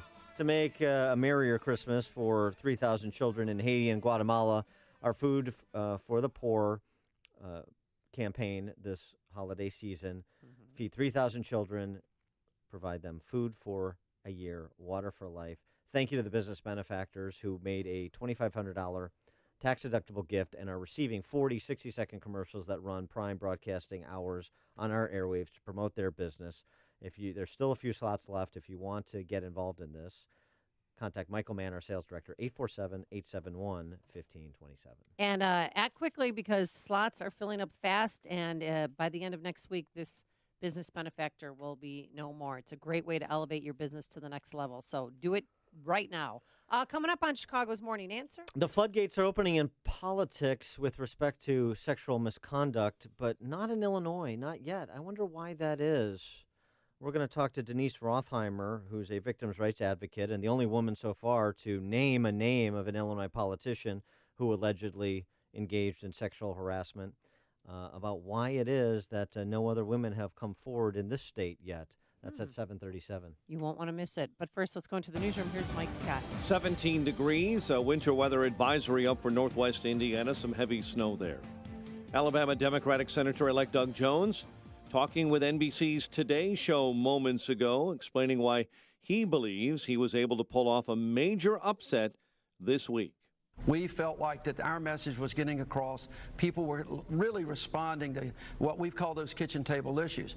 But obviously, Roy Moore has his issues with his record and all of the disturbing allegations. And Jones was forced to agree that many voters may have been voting against his Republican opponent, Roy Moore, as much as they were voting for him. Republican lawmakers say they've reached an agreement on a final tax bill. Negotiators have been working to iron out the differences. Now President Trump says we're this close. That will deliver more jobs, higher wages, and massive tax relief for American families and for American companies. Democrats call the GOP legislation a gift to the wealthy. California officials say progress is being made finally against some of the raging wildfires burning northwest of Los Angeles. The Tavis Smiley talk show suspended while that host deals with sexual misconduct allegations. Variety reporting that Smiley is accused of having sex with multiple subordinates and making many feel like they had to do that in order to keep their jobs. As expected, CTA riders are getting hit with an increase in ticket prices by 25 cents. The ride-sharing company Lyft is being sued after two passengers say they had a troubling ride in Chicago. The suit, announced at a press conference Wednesday, claims the driver, Jaleesa Rance, pulled a gun and pointed it at the pair after an argument about a wrong turn. And a growing number of Illinois lawmakers this morning are demanding more from the Rauner administration about the ongoing problem with Legionnaire's disease at the Veterans Home in Quincy. A number of lawmakers, including the governor's Republican primary opponent, Jeannie Ives, yesterday saying the governor must answer questions directly. After three more cases popped up at that home this fall, there was a major Legionnaire's outbreak in 2015 that killed 12. Bulls over the Jazz, 103-100. Fighting Illini College basketball winners over Longwood. In the Missouri Valley, Southern Illinois and Bradley with wins, and the White Sox making a play for Orioles third baseman Manny Machado. The news, a service of Napa Auto Parts. For more than 90 years, Napa Auto Parts has provided the quality parts and expertise to help you keep almost anything on the road. And now with Napa Rewards, you can save money on all the parts you need to keep your car running. Quality parts and helpful people. That's Napa know-how. 7:34. A check of traffic and weather on the way next on AM 560. The Joe Walsh Show. The American taxpayer is still paying for any member of Congress who sexually harasses a staffer and then has to settle. Tell your member of Congress to pass a law now. It should read like this. Congressmen must settle out of their own damn pocket. The Joe Walsh Show. Weeknights starting at 5. Right after Sean Hannity at 2 on AM 560. The Answer. This hourly segment is brought to you by Papa Nicholas Coffee. Papa Nicholas Coffee, roasted fresh daily in Batavia, Illinois. Hey guys, Ken here from the hit podcast Today's Growth. Who would win a 3-mile bicycle race, an 11-year-old girl or last year's winner of the Tour de France? It all depends on the bicycle. It depends on their vehicle. Both on a 10-speed and the pro racer is going to win every time. But put the racer on a tricycle and the 11-year-old wins every time. You see, it's not the driver, it's the vehicle. When it comes to generating revenue, it's exactly the same. If you have a job or a small business, you are riding a tricycle. You can only go so fast. If you need to make up lost ground, it's not going to happen on a tricycle. No matter how fast you pedal, it's simply not going to win the race. Why do many people with no schooling and no advanced degree often become very wealthy? Simple. They choose to only ride 10 speeds. When it comes to helping people create their next revenue model, both Forbes and Inc. recommend Income Store as a can't miss when it comes to putting people on a 10-speed. Could your household or business use an additional revenue model that doesn't solely depend on you? If so, you need to check out IncomeStore.com. That's IncomeStore.com. 7:36 and a check of the morning roads in the Alarm Detection Systems Traffic Center. Here's Jim. Thanks, Mike. Inbound Kennedy, very heavy. Nagel to Jackson. It's an hour and 3 minutes. O'Hare to downtown. 29 minutes from Montrose. 27 on the Express. Outbound 33 minutes to O'Hare. Eden's 33 minutes. Lake Cook Junction outbound 26. The Eisenhower. An hour and 7 minutes. 390 to downtown. 53 minutes from Mannheim. Outbound 37 minutes to 390. Stevenson 57 minutes. 355 to Lakeshore Drive. Outbound 37. Ryan 40 minutes. 95th to downtown. Tri-State delays are northbound from 83rd Street Toll to 31st, from the Reagan Tollway to North Avenue, and from the Adams Tollway to Toohey Toll. Adams Tollway tight lead to the Tri-State. Veterans Memorial slows 75th Roosevelt, Lake to 290. Mild delays on 53 in both directions approaching Kirchhoff. Eastbound I-80 jam, LaGrange Road to Harlem after a crash. It's slow going and snowy in northwest Indiana. Traffic service to Staples. Staples has great prices on mail and ship solutions to keep your business running all season long. Look for hot deals on laptops and software, accessories like earbuds, keyboards, routers, and modems, even services like PC setup and repair, all for less at Staples. Traffic answers when you need them most. Jim Talamonte on AM 560, The Answer. Chicago's Morning Answer continues next. Your official Chicagoland weather forecast. Cold day ahead, clouds and sunshine. High near 30. Cloudy, cold, a flurry late, low 21 overnight. We'll start with mostly clear skies and 17 at O'Hare right now. Next news coming up at 8. Chicago's Morning Answer with Dan and Amy continues next on AM 560, The Answer.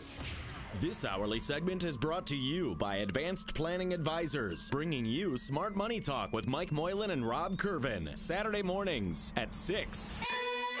No Victocrats allowed. Why? Because we've got a country to save. Join me, Larry Elder, tonight starting at 7 on AM 560, The Answer.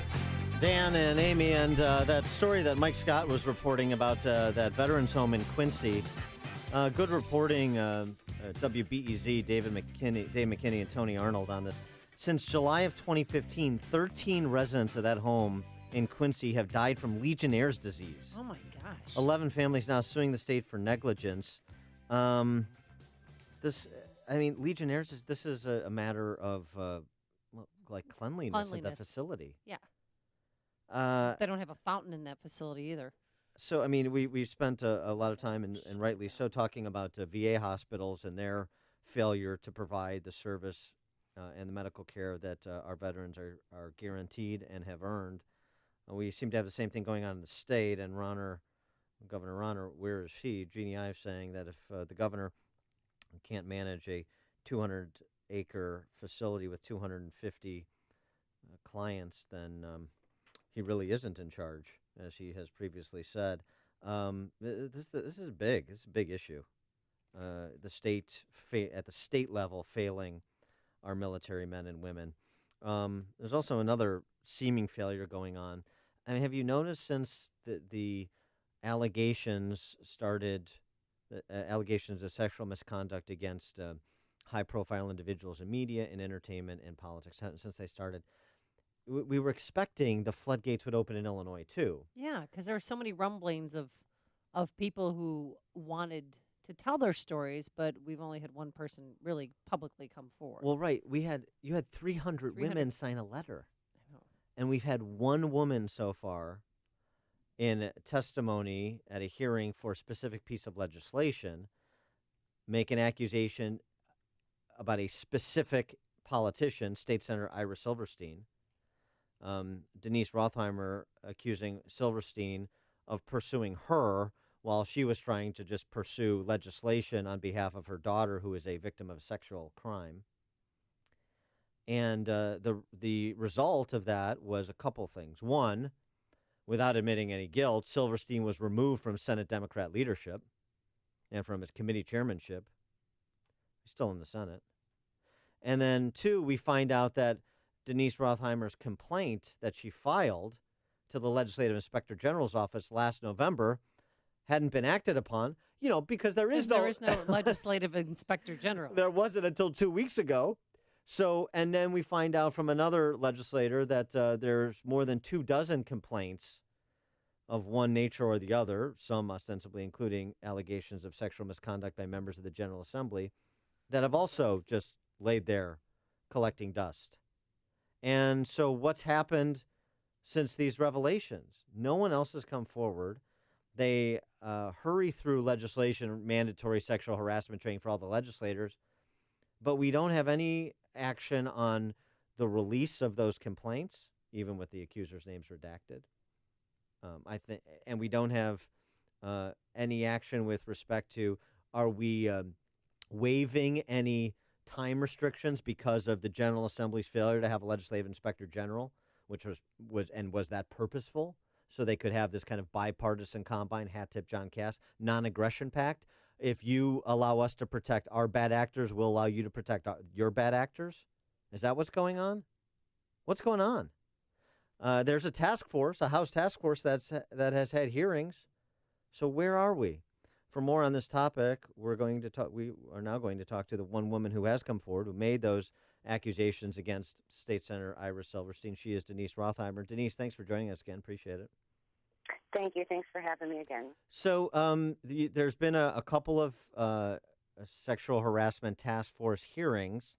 Have you participated in those hearings? I believe those are closed to the public. I've watched them online, so I've listened to the hearings. Well, why didn't you go before that task force to tell your story? They won't allow me because I'm an active case, and so being an active case, I can't even speak with the members on the Ethics Commission, which I understand. So as an alternative to be heard, I've been trying to reach out to Leader Durkin and express the concerns I have while going through this process, because what I've learned since testifying at that hearing for prohibiting sexual harassment, that I have no rights. And it's very scary to be put in a situation that I was once in back in 2003 when my daughter was raped, and I don't want to go through that kind of trauma being railroaded again. So well, just I'm not. But on the Legislative Ethics Commission. So let me say, the Legislative Ethics Commission, are they charged with making recommendations to the Legislative Inspector General for pursuing investigations? Well, how the process works is they get the complaint. Then they give the authority to the Legislative Inspector General to investigate. So the Legislative Inspector General has to get approval from the Legislative Ethics Commission to investigate, which no other agency has to do. Legislative Inspector Generals of the other state agencies like Treasurer's Office, Comptroller, Governor, they can just investigate a complaint they receive. My complaint was actually referred by the Executive Inspector General's Office of the Governor to Senate President Cullerton. It didn't even get to the Legislative Ethics Commission. It was first handed to him. And then he said, after my testimony and all that, that they referred it to the Legislative Inspector General, knowing there was no one there. This is like the game that Congress is playing. Yeah, but this seems worse and seems a little more unorganized. So how many times have you had to testify or tell your story to people? Well, back in November of 2016, I went directly to Cullerton's office. Mm-hmm. And when I was being ignored on a status of my complaint, I went to my state senator. She then stopped, returning my call or giving me any follow-up. So really, I just was silenced way back then until I testified for Senate Bill 402 on Halloween in support of that bill. And I briefly touched on, my experience to support for that bill. And then after that, they got the Inspector General. I met with her for 2.5 hours. I wasn't comfortable in the situation because I'm already not trusting anyone for obvious reasons. And so she just kind of confirmed for me that I need to have my own voice. So I'm trying to figure out how can I be heard by the Legislative Ethics Commission, who actually determines the outcome of the case. So well, how do they do that without hearing from the accuser? Well, that's the thing. it's I read the operational rules. It's about 13 pages long. Not one word is mentioned in there about the complainant or the accuser. So there was never an intent to give a voice to the person actually making the complaint. Well, that's remarkable. I mean, it's absurd because not only because you should hear from the accuser and be able to query the accuser, but also in your case, it's not like you're asking for any special treatment. I don't want my name disclosed. I don't want anybody in the room. I want this to be closed to the public. You say, I'm Denise Rothheimer. I've got this complaint. I've been trying to pursue this complaint for a year through all these avenues. I've been given the runaround. I just want to testify to what happened to me before this commission, and I'm there to answer questions, and they're uninterested. I mean, what is that? Well, they don't even want to hear it is the point, just like they didn't want to do anything about the complaint I filed last year. All spring session, even up until Senate Bill 402 was authored and filed by Senate President Cullerton, there was no intention of even filling the vacancy, knowing there was a live active complaint. They didn't even want to go there. It was only because I spoke out that they had no choice. So I'm not under the impression that they care or take my complaint seriously at all. Well, because if they did, they would have filled the vacancy before they did Senate Bill 402. Well, what do you think should happen to State Senator Ira Silverstein over what he did with you? I think we should both have a right to due process. He is afforded already the right to due process. He has rights. He gets representation. He even has relief. So there's an appeal. If he does get fined for any reason, he can appeal that. I get absolutely nothing. So what I would like to see happen is a fair playing field. Let me have an opportunity to be heard. It's very important that I'm heard, and it's also important to be cross-examined, to have them ask any questions, because you're not going to know the hostile environment that I was in until you hear from me. I'll tell you, this is just. Here's what I think is happening. It's a hot mess. Here's what I think is happening. I think this is fairly straightforward because these people down there are not that smart. Sexual harassment training will mandate that. We'll rush through some legislation, and then now that we've got called out on not having a legislative inspector general, we'll put somebody in that post. Keep the complaints that have been sitting there untended to for a year. Just keep those behind closed doors, push those off. At least let's get past March, and then they'll say at least let's get past November, because this is just about protecting everybody's hindquarters for elections. And you don't go after names that have been rumored about, and we won't go after names on your side that have been rumored about. And, we'll just kind of protect everybody, close ranks. If Denise calls, don't answer. Her Democrat state senator won't answer. The House Republican leader won't answer. This is the bipartisan combine self-survival so that the floodgates do not open and that all of the bad actors down there, and it's not just Ira Silverstein, I can guarantee you that. Right. So all of them are protected, and they find maybe a way at some point to, quietly move on without really being held to account. That's what I think is happening. If they really wanted people to speak out and come forward and go through this process, they would afford them with some basic rights. A right to notification, a right to information, a right to some level of participation, even a right to representation. We have absolutely, as complainants, zero. So my first conversation with Julie Porter, I asked her, I said, what rights do I have? She said, none that I can think of. I called Legal Jerkin's office. I said, can you explain to me why I'm going through a process that does not afford me any rights? And he said, I understand what you're saying.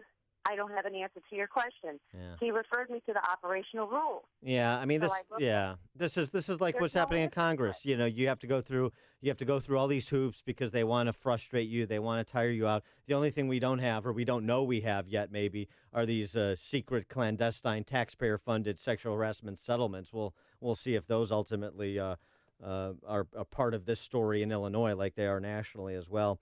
Denise, thanks so much for joining us and for your continued willingness to publicly speak out and try and break this thing loose, because there's another 24 complaints that we should see. Absolutely. Denise Rothheimer, victim rights advocate, We appreciate your time, and we'll continue on this story. Thanks for joining us today. Thank you. Have a good day. And she joined us on our turnkey.pro answer line. Hear about the big stories of the day, then talk about them right here on Chicago's Morning Answer on AM 560. The Answer. Save more with Liberty Mutual Insurance. Molly is such a cute snowflake. Where's that costume from? Thanks. Liberty Mutual saved us some money, so it's custom made. Liberty did what? Oh, we switched our auto and home insurance and saved almost $800. I wish we saved like that. Sarah's costume could use some work. But she's a cute horse. Sharon, she's a turkey. Visit us online to get a quote. You can save $782 when Liberty stands with you. Liberty Mutual Insurance. Based on recent countrywide new customer survey. Coverage is underwritten by Liberty Mutual Insurance Company. Equal housing insurer. Come on, smile. Oh, honey, he's still not smiling. Maybe he's not a smiler. Yeah, maybe he's just not a happy baby. Maybe he's just being a boy. Or maybe he's teething. Maybe it's just a phase. Maybe he has autism, and we can definitely do something to help. Maybe is all you need to find out more about autism. No big, joyful smiles by 6 months is one early sign. Learn the others at autismspeaks.org/signs. Brought to you by Autism Speaks and the Ad Council. We're talking about end of the year Christmas bonuses for How the much crew. are you going to give me? How much am I going to give you anything? I Oh. give them something. Oh, of course. Yeah. La la la la la la la ka-ching. Speaking of Christmas gifts, hey guys, listen up because I have some big news that will blow you away. Yeah. Give your wife or girlfriend something unique, something special for Christmas this year. Give her the world's softest flannel pajamas from pajamagram.com.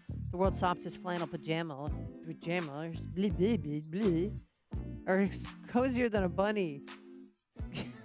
I'm botching this. Somebody's about to lose their live reads. I believe. Sexier than silk, cozier than cashmere.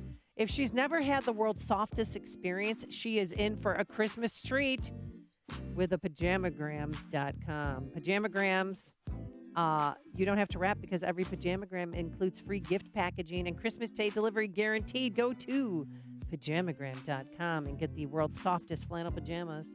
Pajamagram.com or call 1-800-GIVE-PJs and tell them Dan and Amy sent you.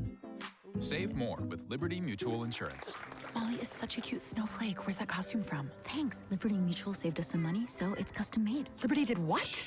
Oh, we switched our auto and home insurance and saved almost $800. I wish we saved like that. Sarah's costume could use some work. But she's a cute horse. Sharon, she's a turkey.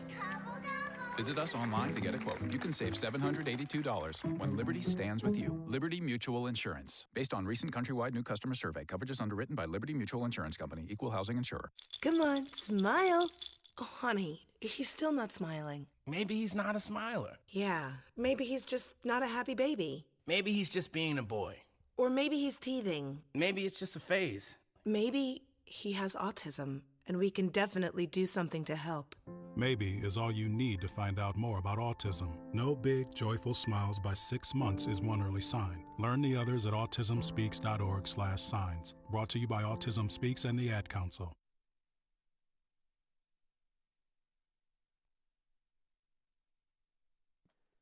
Hello, hello again. As flu season approaches, you know how to protect yourself against colds and viruses, but do you know how to protect your computer network? Ransomware, viruses, hacks, intrusions, they can cripple your company's computer network and make life awful. Is your network safe and protected? Can your data be restored easily? If not, you need to make an appointment today with Turnkey IT. Turnkey IT provides frontline security for your network, so if there is an email attachment opened in error or network intruder, Turnkey IT immediately knows and fixes the problem. They'll arm your network with cutting-edge antivirus, disaster recovery, and proactive monitoring software systems to stop virus outbreaks before they have a chance to spread. Over the phone or in person, Turnkey IT is your network safeguard against this season's worst bugs. See what a dose of Turnkey proactive support can do for you. It's easy. Visit turnkey.pro. That's turnkey.pro. A great smile can make you feel happy and confident. So when you consciously conserve your teeth, that glowing smile will show through. At Best Dental Group, Doctors Economos, Gavalis, Joshi, and their staff are ready to help you create that perfect look or maintain the one you have now. Along with general dentistry, Best Dental Group is a multidisciplined practice with an orthodontist, periodontist, and prosthetic specialists on site. They use the newest breakthroughs in dental technology, such as titanium implants, Invisalign clear braces, and laser treatments. Don't let fear get in the way. They can recommend sedation to make your experience as comfortable as possible. Best Dental Group is located in historic downtown Bartlett and is a multilingual office. Call 630-830-4930. That's 630-830-4930. Or visit bestdental.org. Best Dental Group, sharing your conservative values and helping you to conserve your teeth. Hey, Butch, all I ever see you eat is raw meat, whiskey, and an occasional bowl of rusty nails. Now, I know you're tough, but with your diet, what's your secret to avoiding the flu? Jim, this is between us. You hear? Sure, Butch, you can trust me. Well, I take Balance of Nature's fruits and veggies. I take them on the go or under the table when no one's looking. It's the only way I'd ever get over 10 real servings of fruits and vegetables. Is it like a vitamin or something? No, it's food. They only use real whole ingredients. Not that isolated or synthetic crap you get with all the other guys. This is real stuff, Jim. Real stuff. They sell direct to consumers and ship right to your door, free of charge. Well, Buckaroo, how do I get them? Call them at 1-800-2468-751. Write it down, Jim, before someone sees me. It's 1-800-2468-751. Or go online to balanceofnature.com. Use promo code WAGON for a special offer. On AM 560 The Answer, we talk about the important issues that affect your world. Things like the economy, education, and foreign policy. There's always so much going on in the news that we don't always have the time to focus in and talk about the big ideas behind the important issues. Enter Upstream Ideas online at upstream-ideas.com. Upstream Ideas, in partnership with the Illinois Opportunity Project, provides the kind of information that informs the policy discussions happening here on AM 560. At Upstream Ideas, you'll broaden the debate, move beyond partisan assumptions, and challenge accepted beliefs. Upstream Ideas goes against the current and thinks upstream. Go online now at upstream-ideas.com. That's upstream-ideas.com. You'll be armed with new information and fresh perspectives to help encourage you to make the state of Illinois and the United States of America a bit freer, a bit more just, and a bit more civilized. Upstream-ideas.com. AM 560, The Answer. So apparently, Nick Saban played a key role in the Alabama election. You know how there's 23,000 write-ins? Well, they're looking at them right now. They think that Nick Saban is the reason why he was the number one write-in. So he came in third place in the Alabama election. How many did Joe Namath get? I don't know. How many did Bear Bryant get? I don't know, but there was a big push by the Democratic group to write in Nick Saban, and then there were signs at football games. So people love their football down there. Congratulations. Coming up on Chicago's Morning Answer. Documentarian Eli Steele, son of Shelby Steele, his film, How Jack Became Black. He'll be with us at 8:08. But now we go into the newsroom. Here's Mike Scott. A CTA fair hike passed. Big snow in northwest Indiana. WIND, Chicago News Time, 8. Democrats don't like it, but may not be able to stop tax reform. I'm Dave Anthony, Fox News. At the time when income distribution skews money to the top, more money is being skewed to the top. And Democratic Senate Leader Chuck Schumer does not believe corporate America will use tax savings to create a lot of jobs, as Republicans claim. This is what we need to sort of maintain that healthy American economy. White House Budget Director Mick Mulvaney says not only will it grow more, most people will get a tax cut. Ordinary families, hardworking Americans would pay less, and it will be simpler for them. What's in the bill that'll be voted on next week? Corporate tax rates would be down 35 to 21%. It lowers personal income tax brackets. The top rate drops to 37%. The standard deduction would double, and for taxpayers who itemize, it allows up to $10,000 in state and local tax write-offs. There's news just out on the economy showing some holiday cheer. Retail sales surged 0.8% last month as Christmas shopping kicked into full gear. Another PBS talk show host is off the air, Tavis Smiley. Over sexual misconduct allegations, the network calls them multiple, incredible, suspending distribution of his late-night shows. Smiley replied on Facebook that I have never groped, inappropriately exposed myself, or coerced any colleague in the workplace ever. Now, this is going to shake things up in Hollywood. Disney and Fox have worked out a deal. Fox's Ginny Casola details it live. Dave, 21st Century Fox is selling its entertainment assets, including film and TV studios, to Disney for $52.4 billion. 21st Century Fox is our parent company, but the deal does not include Fox News. Rupert Murdoch on FBN this morning. The new Fox will have Fox News, Fox Business, Fox Broadcasting, Fox Sports. But the point is, it'll have a cash flow of at least $2 billion a year. Fox is creating a newly listed company, Dave. And the force is with Disney. The next Star Wars episode opens in theaters tonight, The Last Jedi. Fox News, fair and balanced. 17 degrees. We have clouds and sunshine, but heavy snow falling in northwest Indiana. Beginning to clean up just a little bit, but the damage might be done as that morning commute has been gummed up for hours this morning. Jim Talamonte along with more on the snow developments in northwest Indiana in a moment. But first, a major settlement awarded in a negligence case involving a young Chicago girl murdered in 2013. Giselle Ford's grandmother was convicted earlier this year of beating and strangling, then starving her in a West Side apartment. Now a Cook County jury awards $48 million to Ford's family, who said DCFS Dr. Norel Rosado failed to adequately treat Ford in the weeks before her death. 2 are dead, 6 others are wounded after Wednesday gun violence in Chicago. A 30-year-old man was found shot to death in the East Garfield Park neighborhood on the west side around 9 last night, while a 31-year-old man was shot and killed in the West Garfield Park section of the city around 2:45 yesterday afternoon. A suburban police sergeant faces an attempted murder charge. Raymond Lesueur III is accused of shooting his 22-year-old son on the southwest side. Lesueur works for the Indian Head Park Police Department. The victim in serious condition at Christ Medical Center in Oak Lawn. We're getting a better picture as to why this morning the Air Force has removed the top man at Scott Air Force Base in southern Illinois. Air Force spokesman this morning says Colonel John Howard is now being investigated for sexual misconduct. Bulls over the Jazz, 103-100. That is 4 straight wins. College hoops, Fighting Illini, SIU, and Bradley all with wins. The news, a service of Panera Bread. Family, friends will like whatever you get them this holiday, but why not get them something they'll love? A Panera Bread gift card. For every $50 in gift cards purchased, get a $10 bonus card for yourself. Visit your local bakery cafe for more details. 8:04, time for the AM 560 Business Beat from the Fox Business Network. A service of Turnkey.pro. Here's Ginny Casola.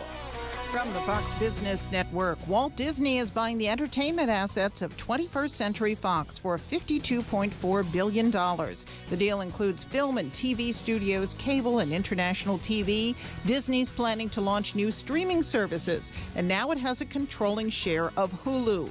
Mike Murphy, managing partner at Rosecliff Ventures, says Disney had to do this deal. They're now competing with Apple, they're competing with Amazon, they're competing with Facebook, and not to mention Netflix. 21st Century Fox is our parent company, but the deal does not include Fox News. Disney's CEO Robert Iger will now remain chair of Disney until 2021. The Dow closed at a record yesterday after the Federal Reserve raised short-term interest rates a 1/4 percentage point. There could be 3 more rate increases next year. The Dow was up 80, NASDAQ gained 13. With the Fox Business Report, I'm Ginny Casola. 8:05, a check of traffic and weather on the way next on AM 560. Larry Elder still doesn't see any Russian collusion. Now, riddle me this. I thought this whole thing was about collusion with the Russians in order to tilt the election in his favor. So this thing with Flynn pleading guilty to lying to the FBI has to do with their investigation into conversations he had in late December 2016, a month after Trump won the election already? I'm not seeing anything. The Larry Elder Show, weeknights at 7, right before Jay Sekulow at 9 on AM 560. The Answer. All money managers may seem pretty much the same. But while some money managers may recommend high commission investment products, Fisher Investments avoids them. some money managers may have hidden and layered fees. Fisher Investments never does. And while some money managers are happy to earn commissions from you, whether you do well or not, Fisher Investments fees are structured so we do better when you do better. In other words, we're structured to be on your side.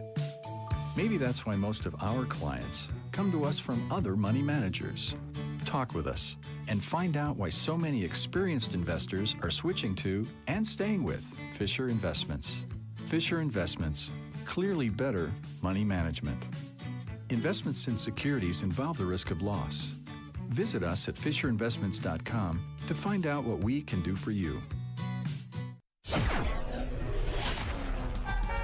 8:06 and a check of the roads in the Alarm Detection Systems Traffic Center. Here's Jim. Thanks, Mike. Metro reports cancellations on the BNSF line this morning, delays on the Rock Island line. CTA has delays on the Pink line due to police activity, Damon and Kedzie. In northwest Indiana, it's slow going and snowy. The worst delays are on 8094 westbound from I-65 to Burr. But speeds are reduced on the Indiana Toll Road in both directions as well. Really both ways between the state line and South Bend. And it's also slow going on 94 in both directions between the Michigan line and the Toll Road. Eden's inbound, 24 minutes. Lake Cook to Montrose, outbound 29. Kennedy, an hour and 12 minutes. O'Hare to downtown, 46 minutes from Montrose, 30 in the Express, outbound 36 to the airport. The Ike, an hour and 8 minutes, 390 to downtown, 52 minutes from Manheim, outbound 37 to 390. Stevenson, 55 minutes, 355 to the drive. Ryan, 45 minutes, 95th to downtown. Southbound Tri-State slow, 120 to 176. Northbound, 111th to 31st. Reagan Tollway to North Avenue and Irving Park to the Toohey Toll. Mild delays in the Adams and Reagan Tollways. Veterans Memorial, so 75th to the Reagan Tollway and Army Trail to 290. Traffic answers when you need them most. I'm Jim Talamonte, AM 560, The Answer. Chicago's Morning Answer continues next. Your official Chicagoland weather forecast with meteorologist Kevin Snyder. Cold day today with clouds and sun, high 30. Tonight, mostly cloudy and cold with a late night flurry, low 21. Rather cloudy with a flurry tomorrow, high 33 and a low 26. I'm Kevin Snyder on AM 560, The Answer. 17 at O'Hare, 20 along the lakefront. Next news, 8:30. Chicago's Morning Answer with Dan and Amy continues next on AM 560, The Answer. This hourly segment is brought to you by MyPainChicago.com. World-class treatment for chronic pain. Go to MyPainChicago.com. This is Chicago's Morning Answer with Dan Proft and Amy Jacobson on AM 560. The Answer.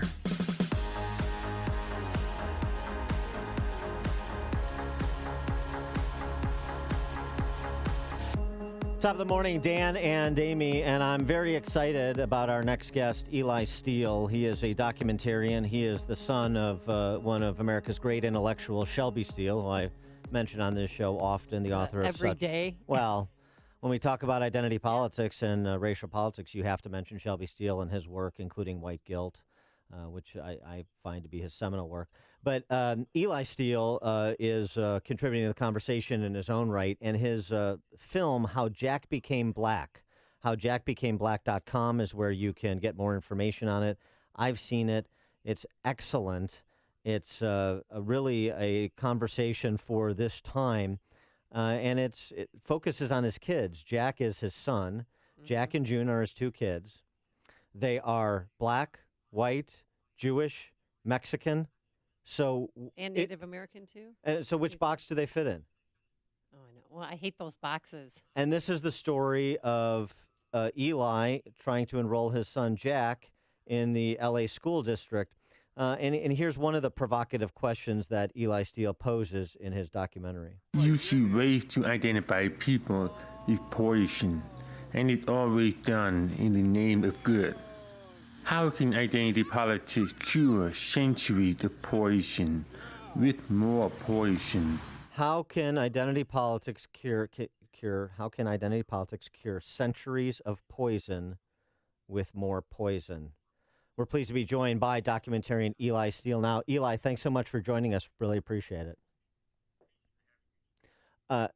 Can we get volume up on Eli?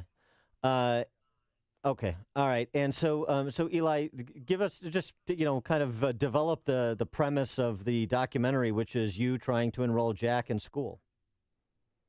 Yes, and that was the situation that began the whole idea for this documentary. I just went to enroll him, like any parent in America, and I was, on the application, it said primary race, pick one. And so, Jack being a multiple racial, how was I able to pick from that rich history and reduce him down to one race? And what was more shocking, though, was the school said he would not be able to enroll and begin his public education, which is right under the California Constitution. And they denied him that right for an unchecked race box. And so my question was, well, why is that race box so much more important than the education? And why have we as Americans arrived at this point? And it was a long time coming, this point that you're experiencing with your son Jack, because you experienced it when you applied to UCLA. Yes. However, the big difference between my own experience, my 40 years in America, was that I always had the ability to opt out. Right. So Jack, that application with Jack was the first time I was not able to opt out. And that shows you the growth of identity politics in America, where we are really going for 100% identification. And then this other aspect that's so unique about your film, and you point this out, I didn't really realize the numbers either, the numbers until I saw the film. 1 in 7 couples are multiracial in America. And so with the changing face of America and the people assimilating, combination of races and so forth, how do you play the identity politics game is one of the questions your film raises. Yes, and I believe the numbers are growing so fast. There's now 1 out of 6. 1 out of 6. In California, it's 1 out of 6 or 1 out of 5. The Northeast is actually the least amount of interracial marriages. But it's just happening all over America. I mean, it's just growing so fast, and it's unstoppable. And so it would be very hard for the forces behind identity politics to continue to divide us into boxes. And so that's a question of we're in this sort of a real paradox or a conundrum where we're trying to keep dividing the American into boxes. At the same time, we're growing more and more myths. And it's got to blow up somehow. So why is it so important to check a box? Is it for federal or state funding, or is this just to be politically correct? Why do we have the boxes in the first place? Were you able to find out? Yeah, that's the explanation that you always get, is that they need these boxes in order to allocate resources. And, I can understand that argument. However, in Los Angeles, it's almost like every 10 years, we vote as California to give money to the underserved minority. And 10 years later, we still have the same problem.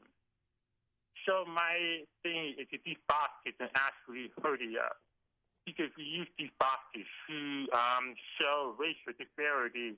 We always blame race for why there are disparities between races. However, that stops us from going deeper into the problem, into the more human level. And because we derive power from these boxes and the differences between these boxes, but we rarely ever, as a society, just go down to the human level. I mean, minorities. That's why I really don't use the term minorities or, racist. I mean, we really are human beings. We're all Americans, and we have similar kinds of problems. And race, the skin color, is not really the best way to start addressing these problems.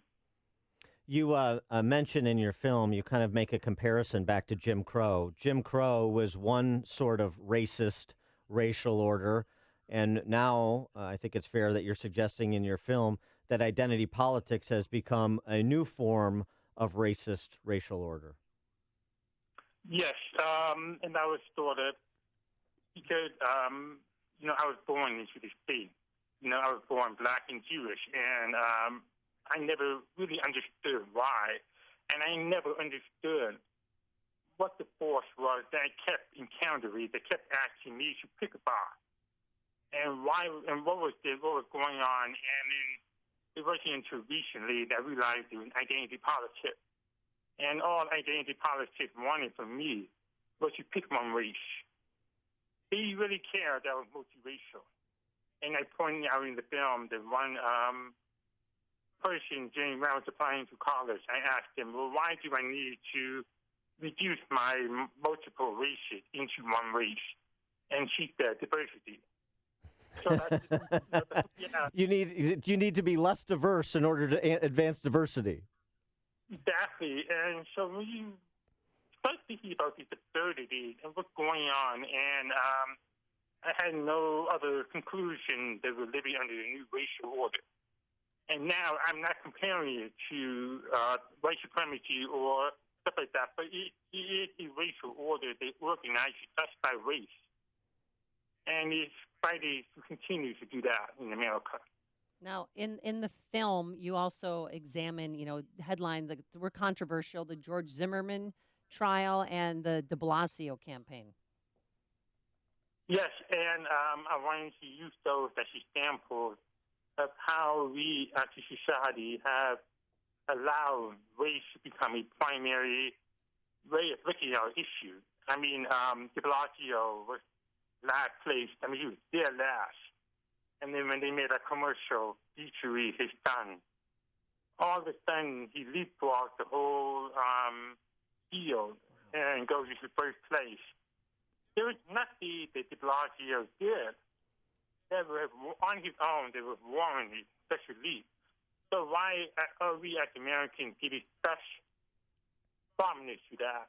Yeah, for those who don't know or don't remember, de Blasio's son is black. Right. And and he's got a big afro, and he's a really gregarious, engaging kid. And so that identified de Blasio for that race. There's no question about it. I wonder, Eli, in your film, you also interview individuals that are multiracial or a couple of generations of multiracial parents and grandparents. And they're sort of coming to the same conclusion that you are, maybe from different places. But if actually multiracial families hold the promise of undoing the damage that is being done by identity politics? I would not agree with that.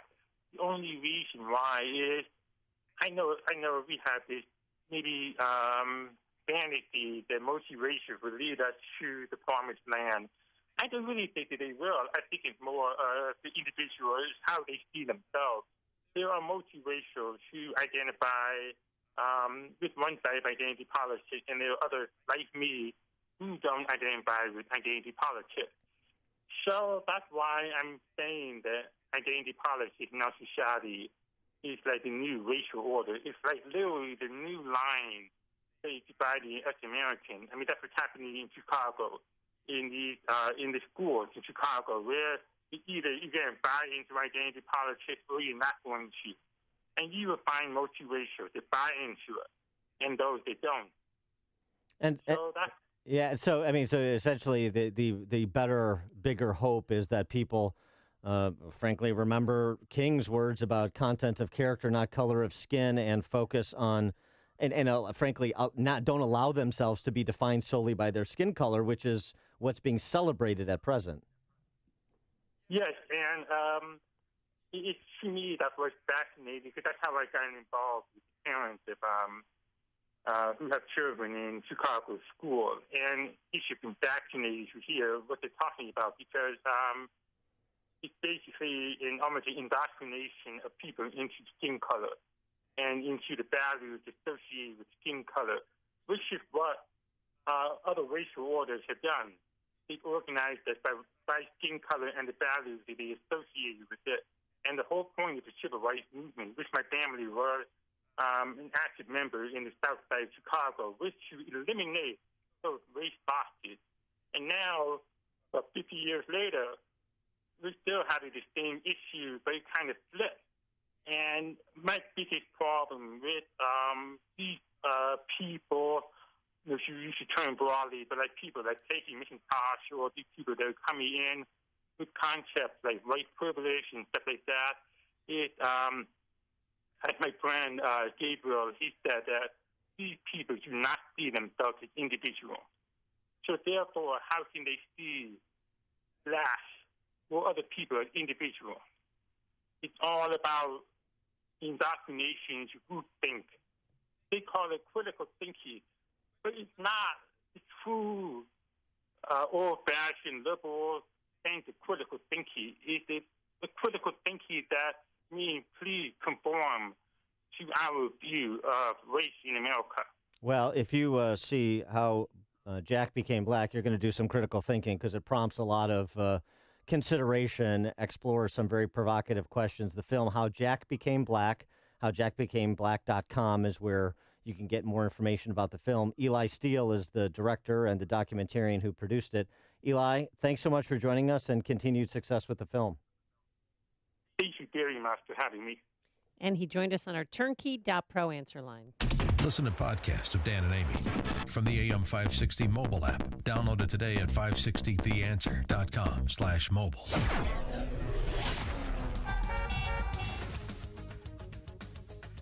Icon, plenty of sunshine right now. Some clouds later. If you're in Northwest Indiana, though, you're going to have anywhere from 2 to 4 inches of snow today. We'll have a high of 30 degrees, but if you factor in the wind, it'll feel like 8 degrees out there. Tonight, a flurry late, and then for Friday, rather cloudy with a flurry or two, a high of 33 degrees. Let's get into our Alarm Detection Systems Traffic Center. Here is Jim Pelamonte. Thanks, Amy. Dan, and in Northwest Indiana, it's very slow going on westbound 8094 from I-65 to Burr. You have snow-related delays on the Indiana toll road. Speeds are reduced really all the way from the Illinois state line to South Bend and back. Also 94 heavy in both directions, snowy, the toll road and the Michigan line. Eden's inbound, 24 minutes, Lake Cook Junction, outbound 30. Kennedy, an hour and 18 minutes, O'Hare to downtown. 49 minutes from Montrose, 30 in the Express. Outbound 39 minutes to the airport. The Eisenhower, an hour and 8 minutes, 390 to downtown. 52 minutes from Manheim, outbound 35 minutes to 390. Stevenson, an hour and 8 minutes, 355 to Lakeshore Drive. Crash past Harlem. Ryan, 35 minutes, 95th to downtown. Tri-State southbound slow 120 to 176. Northbound 115th to 31st. And from the Reagan Tollway to North Avenue, Reagan Tollway jam now, 59 to 53. Jim Talamonte in the Alarm Detection Systems Traffic Center. Chicago homeowners, there's never been a better time to permanently fix your low water pressure, rusty water, and pipe leaks by repiping your home today. Repipe Specialist has been serving Chicago for many years, collectively repiping over 35,000 homes in their 25 years in business. They've built a reputation on offering the most efficient repipe process for seamless installation and customer convenience. Repiping an entire home in just 1 to 2 days, patching your walls, and providing a lifetime guarantee. Repipe Specialist only uses the best repiping materials with USA Grade L copper or high-quality PEX pipes. For a limited time, take advantage of their most affordable offer. Right now, on approved credit, prices start as low as $99 per month. That's right, a quality home repipe, wall patching, a lifetime guarantee, and prices starting at just $99 per month. They'll provide a free in-home estimate explaining their process tailored for your home. So, call Repipe Specialist today for your free in-home estimate at 800-216-0130. That's 800-216-0130. 800-216-0130. Balance of Nature's fruits and veggies. I'm doing great.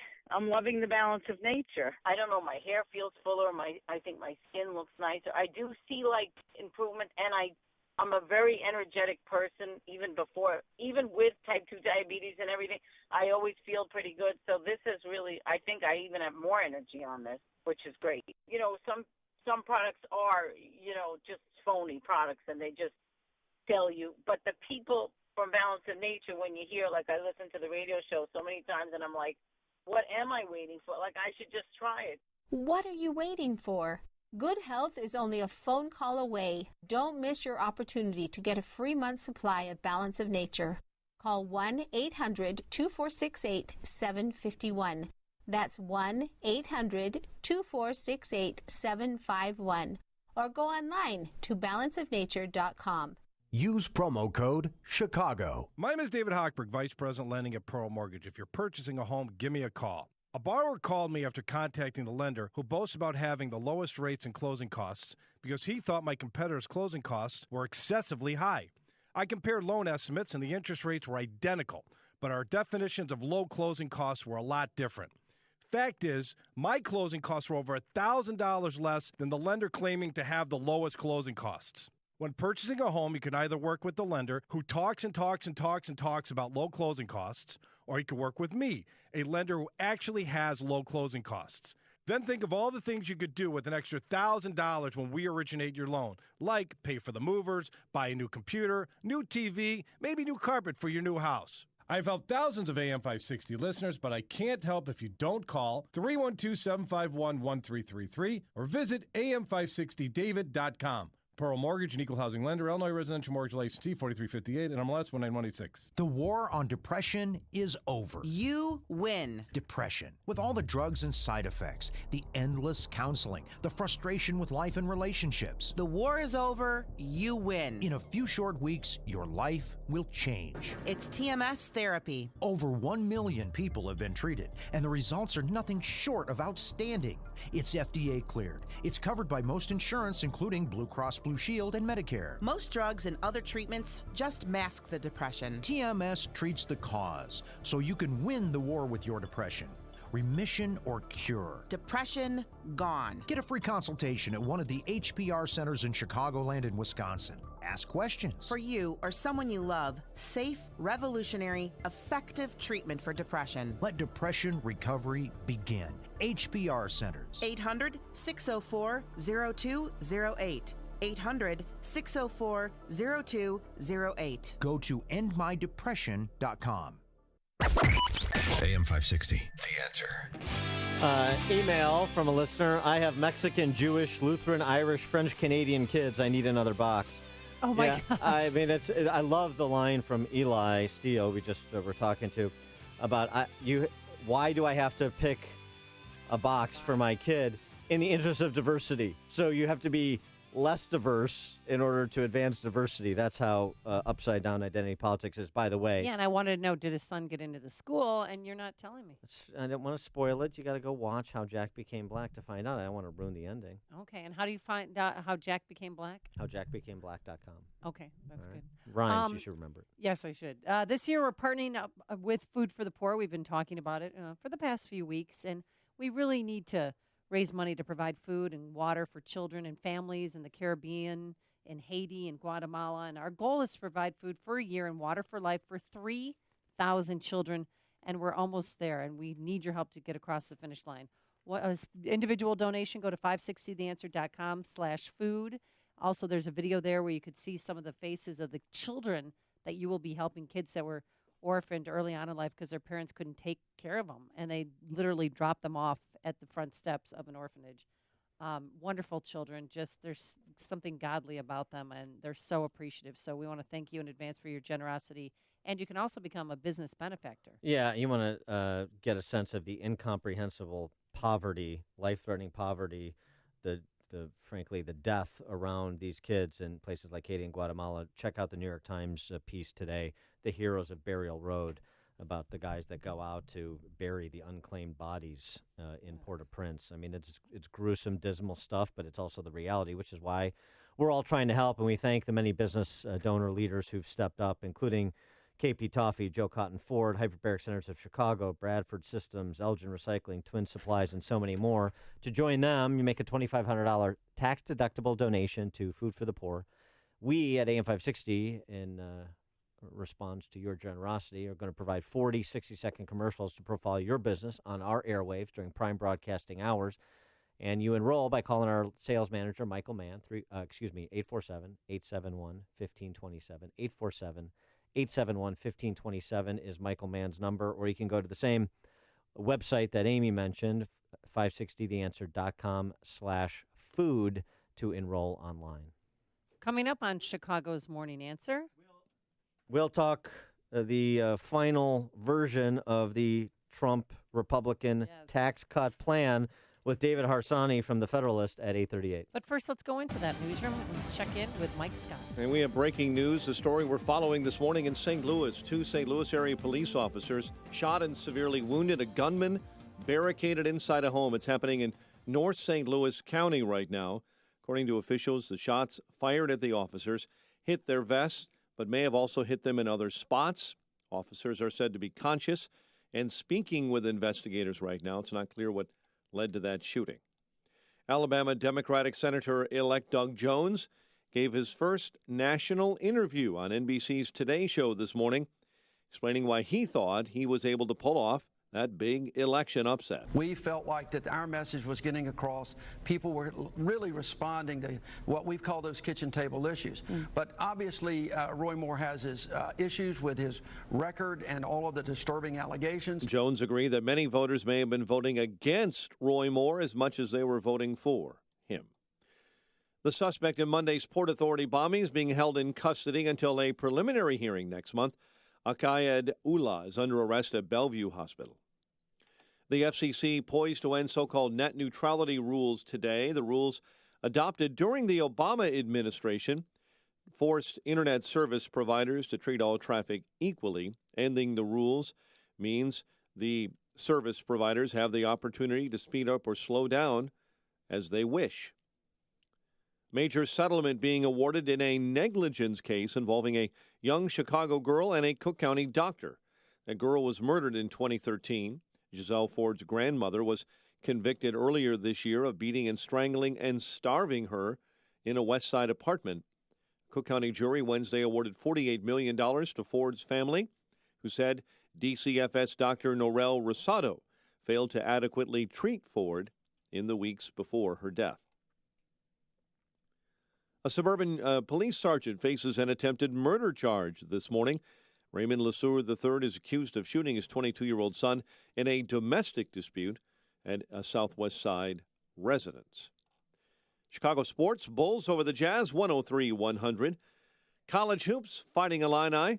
Crews over Longwood in the Valley last night. SIU and Bradley were winners.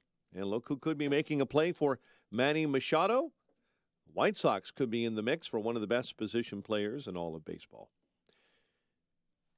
8:33 is our time. We'll have a check of traffic and weather on the way next on AM 560.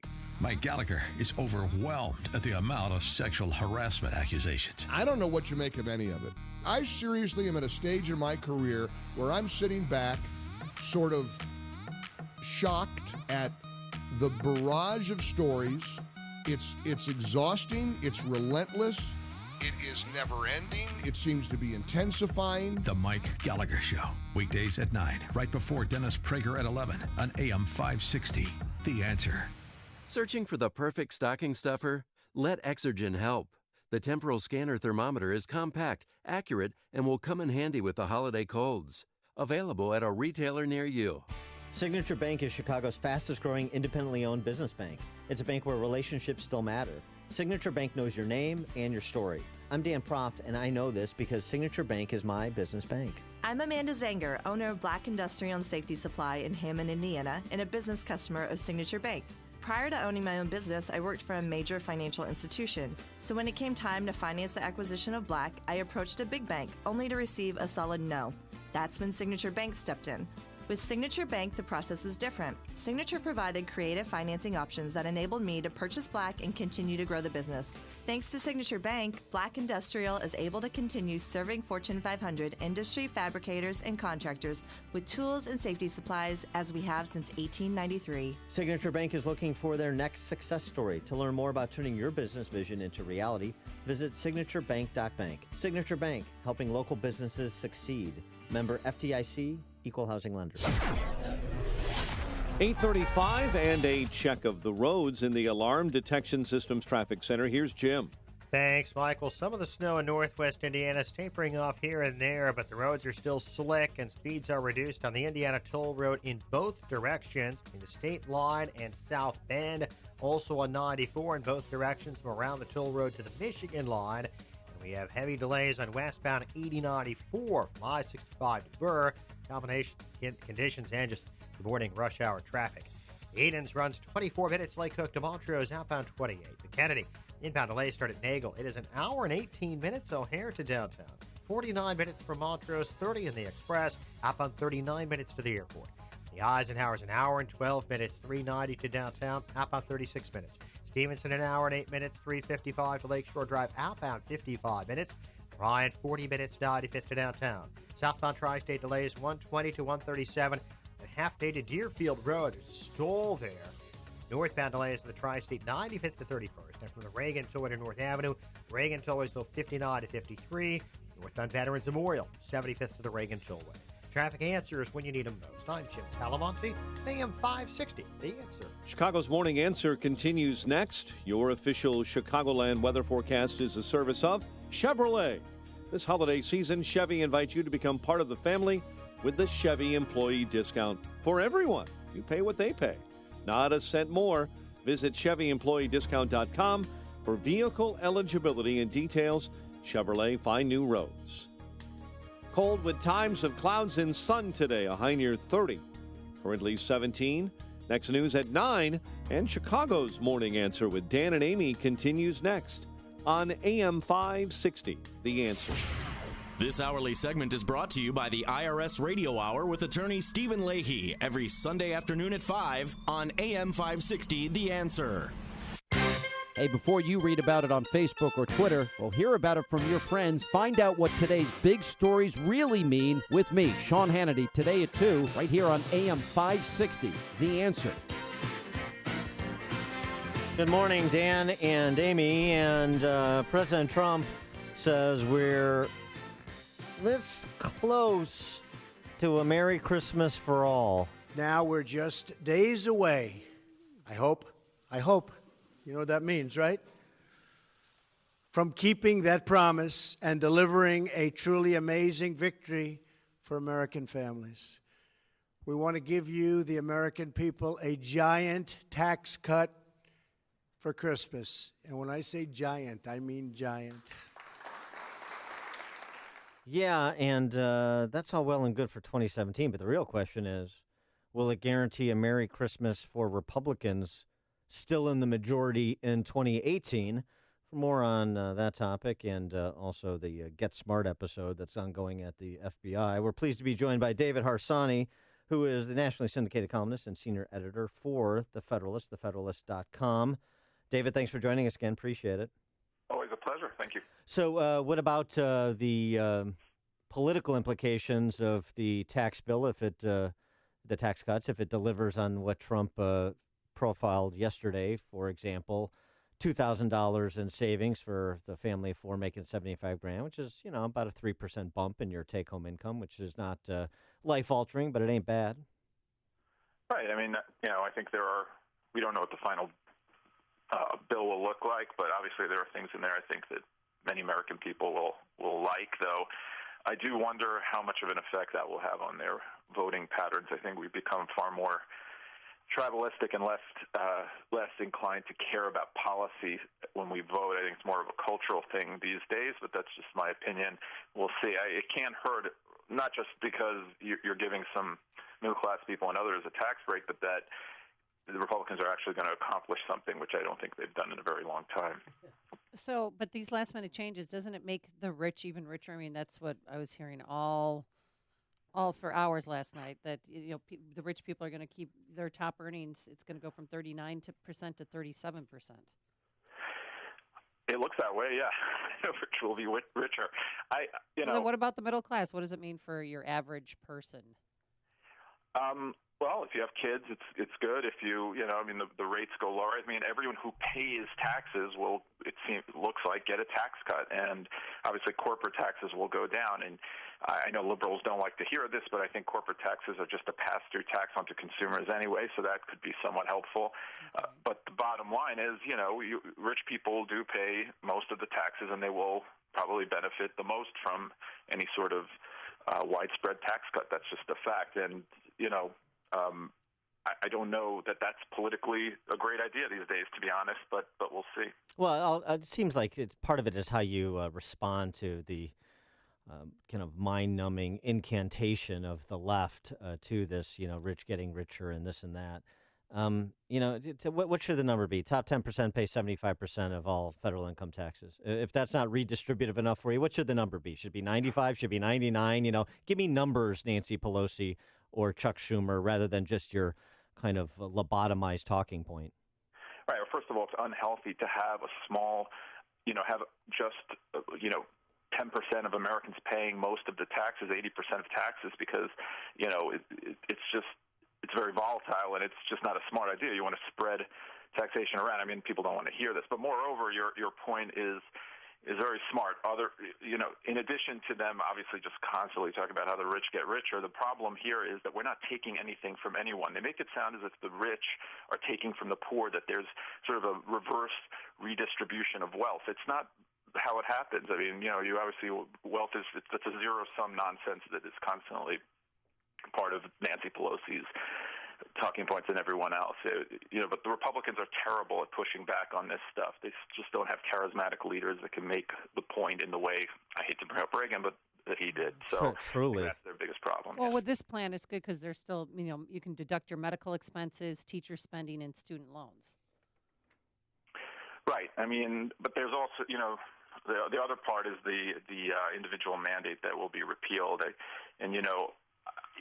The Democrats argued that was a tax, which obviously it was just sort of masquerading as a tax. It's really a penalty, and that might have an effect, obviously, on health insurance and things of that nature. So it's complicated, and we don't really know how these things turn out.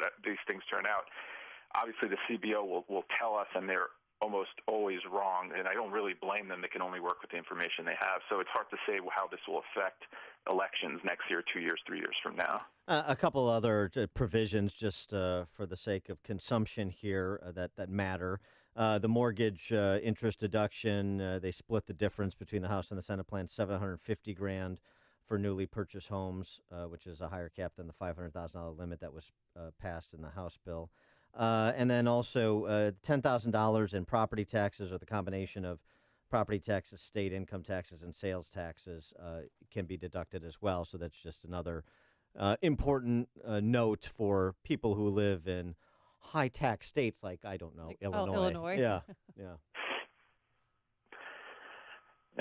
And so with that, if this gets across the finish line, as it seems to be getting there, then what's next on Trump and the Republican Party's agenda in the new year? Widespread spending cuts. I'm kidding. Of course. Hilarious. Yeah.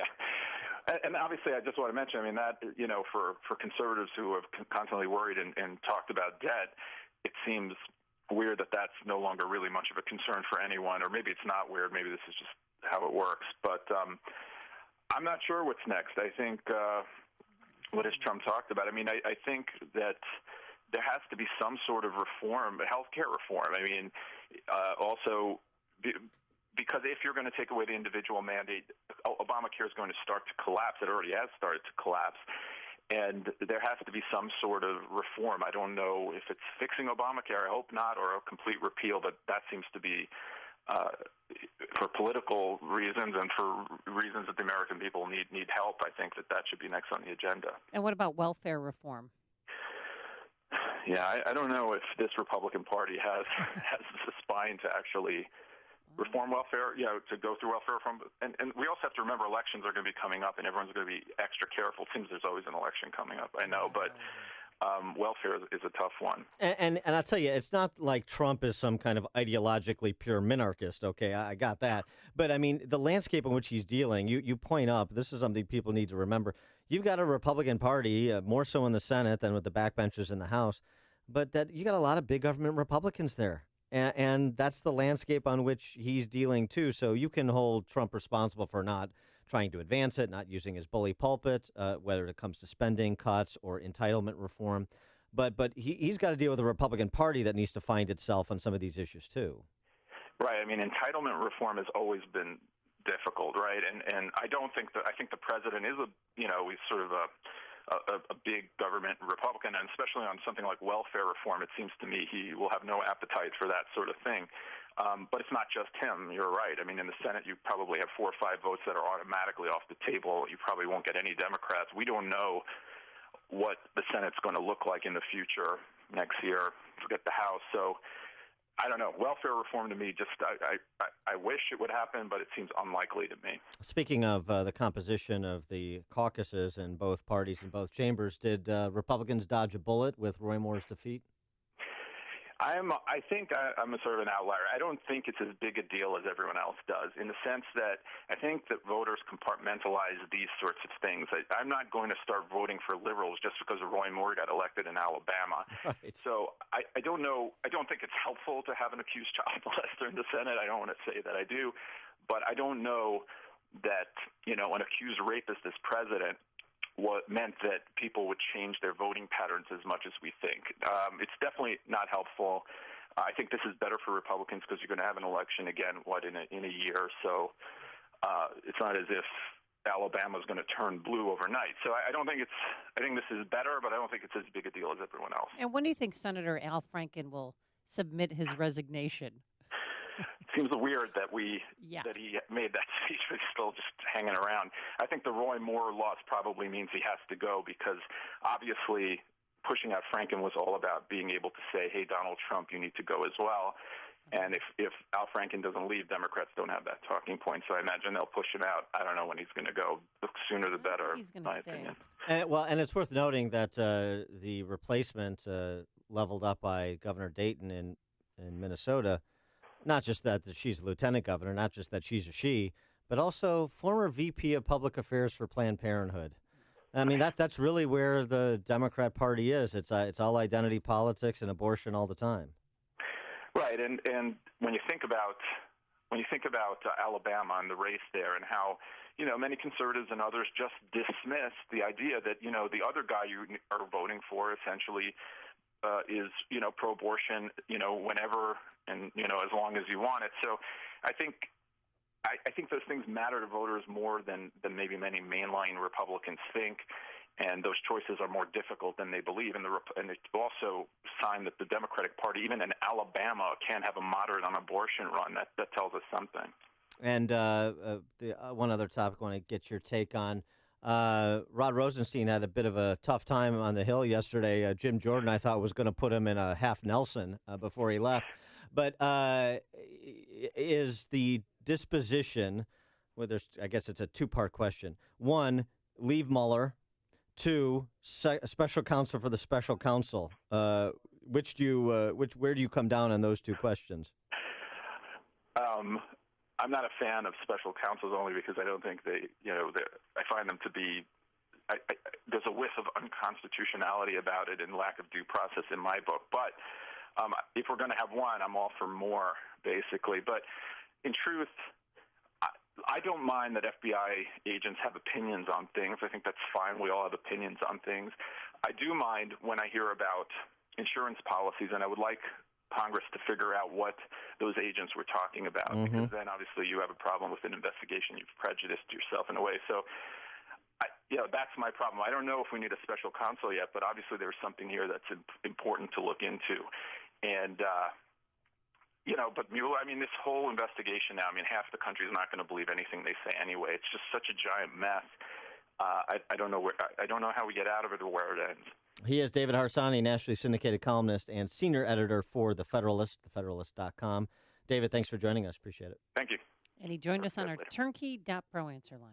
There's only one radio show in Chicago talking about today's biggest stories and telling you what they really mean. That show is this one, Chicago's Morning Answer on AM 560, The Answer. They could do like a timeshare? Al Franken could be there, in certain months, and then like a condo in Boca Raton. Same thing. Plenty of sunshine right now, but not if you're in northwest Indiana. You still have some light snow falling. A high today of 30 degrees, but if you factor in the wind chill, it's about 8 degrees there. Mostly cloudy tonight, cold, a flurry late, a low of 21 degrees. And for Friday, we're going to have cloudy start, chance of a flurry, and high of 33 degrees. Let's get into the Alarm Detection Systems Traffic Center. Here's Jim Telemonte. Thanks, Amy and Dan. Your inbound Kennedy has heavy delays starting at Nagel. It is an hour and 11 minutes. O'Hare to downtown, 46 minutes from Montrose, 31 in the Express. Outbound 37 minutes from downtown to the airport. Edens, 23 minutes, Lake Hook to the junction. Outbound 27. The Eisenhower, an hour and 9 minutes, 390 to downtown. 52 minutes from Manheim, outbound 35 to 390. Stevenson, an hour and 8 minutes, 355 to the drive. Outbound 55 minutes. Ryan, 40 minutes, 95th to downtown. Lakeshore Drive, slow southbound Wilson to Chicago, northbound from the Stevenson to Balbo. Tri-State southbound jam. The Lake Forest Oasis to Deerfield Road after a stall. Northbound still heavy from the 83rd Street toll to 31st, and from Reagan till way to North Avenue. We have delays in Northwest Indiana. Westbound 8094, I-65 to Burr. Speeds are reduced due to lake effect snow on the Indiana Toll Road and on 94. Jim Talamonte in the Alarm Detection Systems Traffic Center. Yeah. Guys, listen up. I'm taking my shirt off. Oh. Yeah. Yeah, I'm That's the way you got to do it. That's the way you got to do it. If you want to sell Pajamagram. I have big news that will blow you away. Your wife or girlfriend will be easy to shop for this Christmas. That's right, you heard me. Pajamagram is taking your holiday worries away with the world's softest flannel pajamas. Oh, yeah. Last minute runs to the mall, those days over. Oba! This year, get her what you know she wants. Huggable, snuggable, flannable sleepwear. The world's softest flannable pajamas are available exclusively at Pajamagram.com. The comfort experts at Pajamagram have reinvented flannel with a refined feel that's softer than a bunny.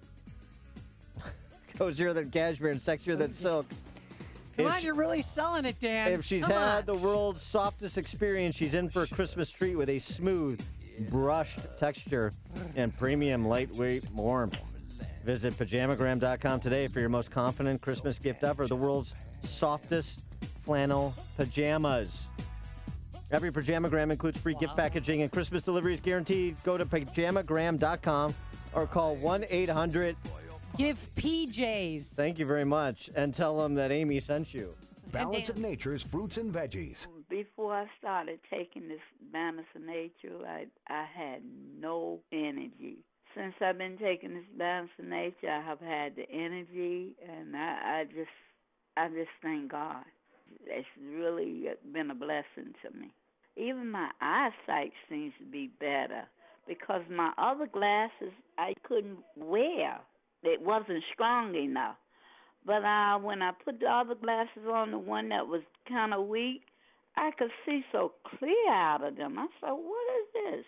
What are you waiting for?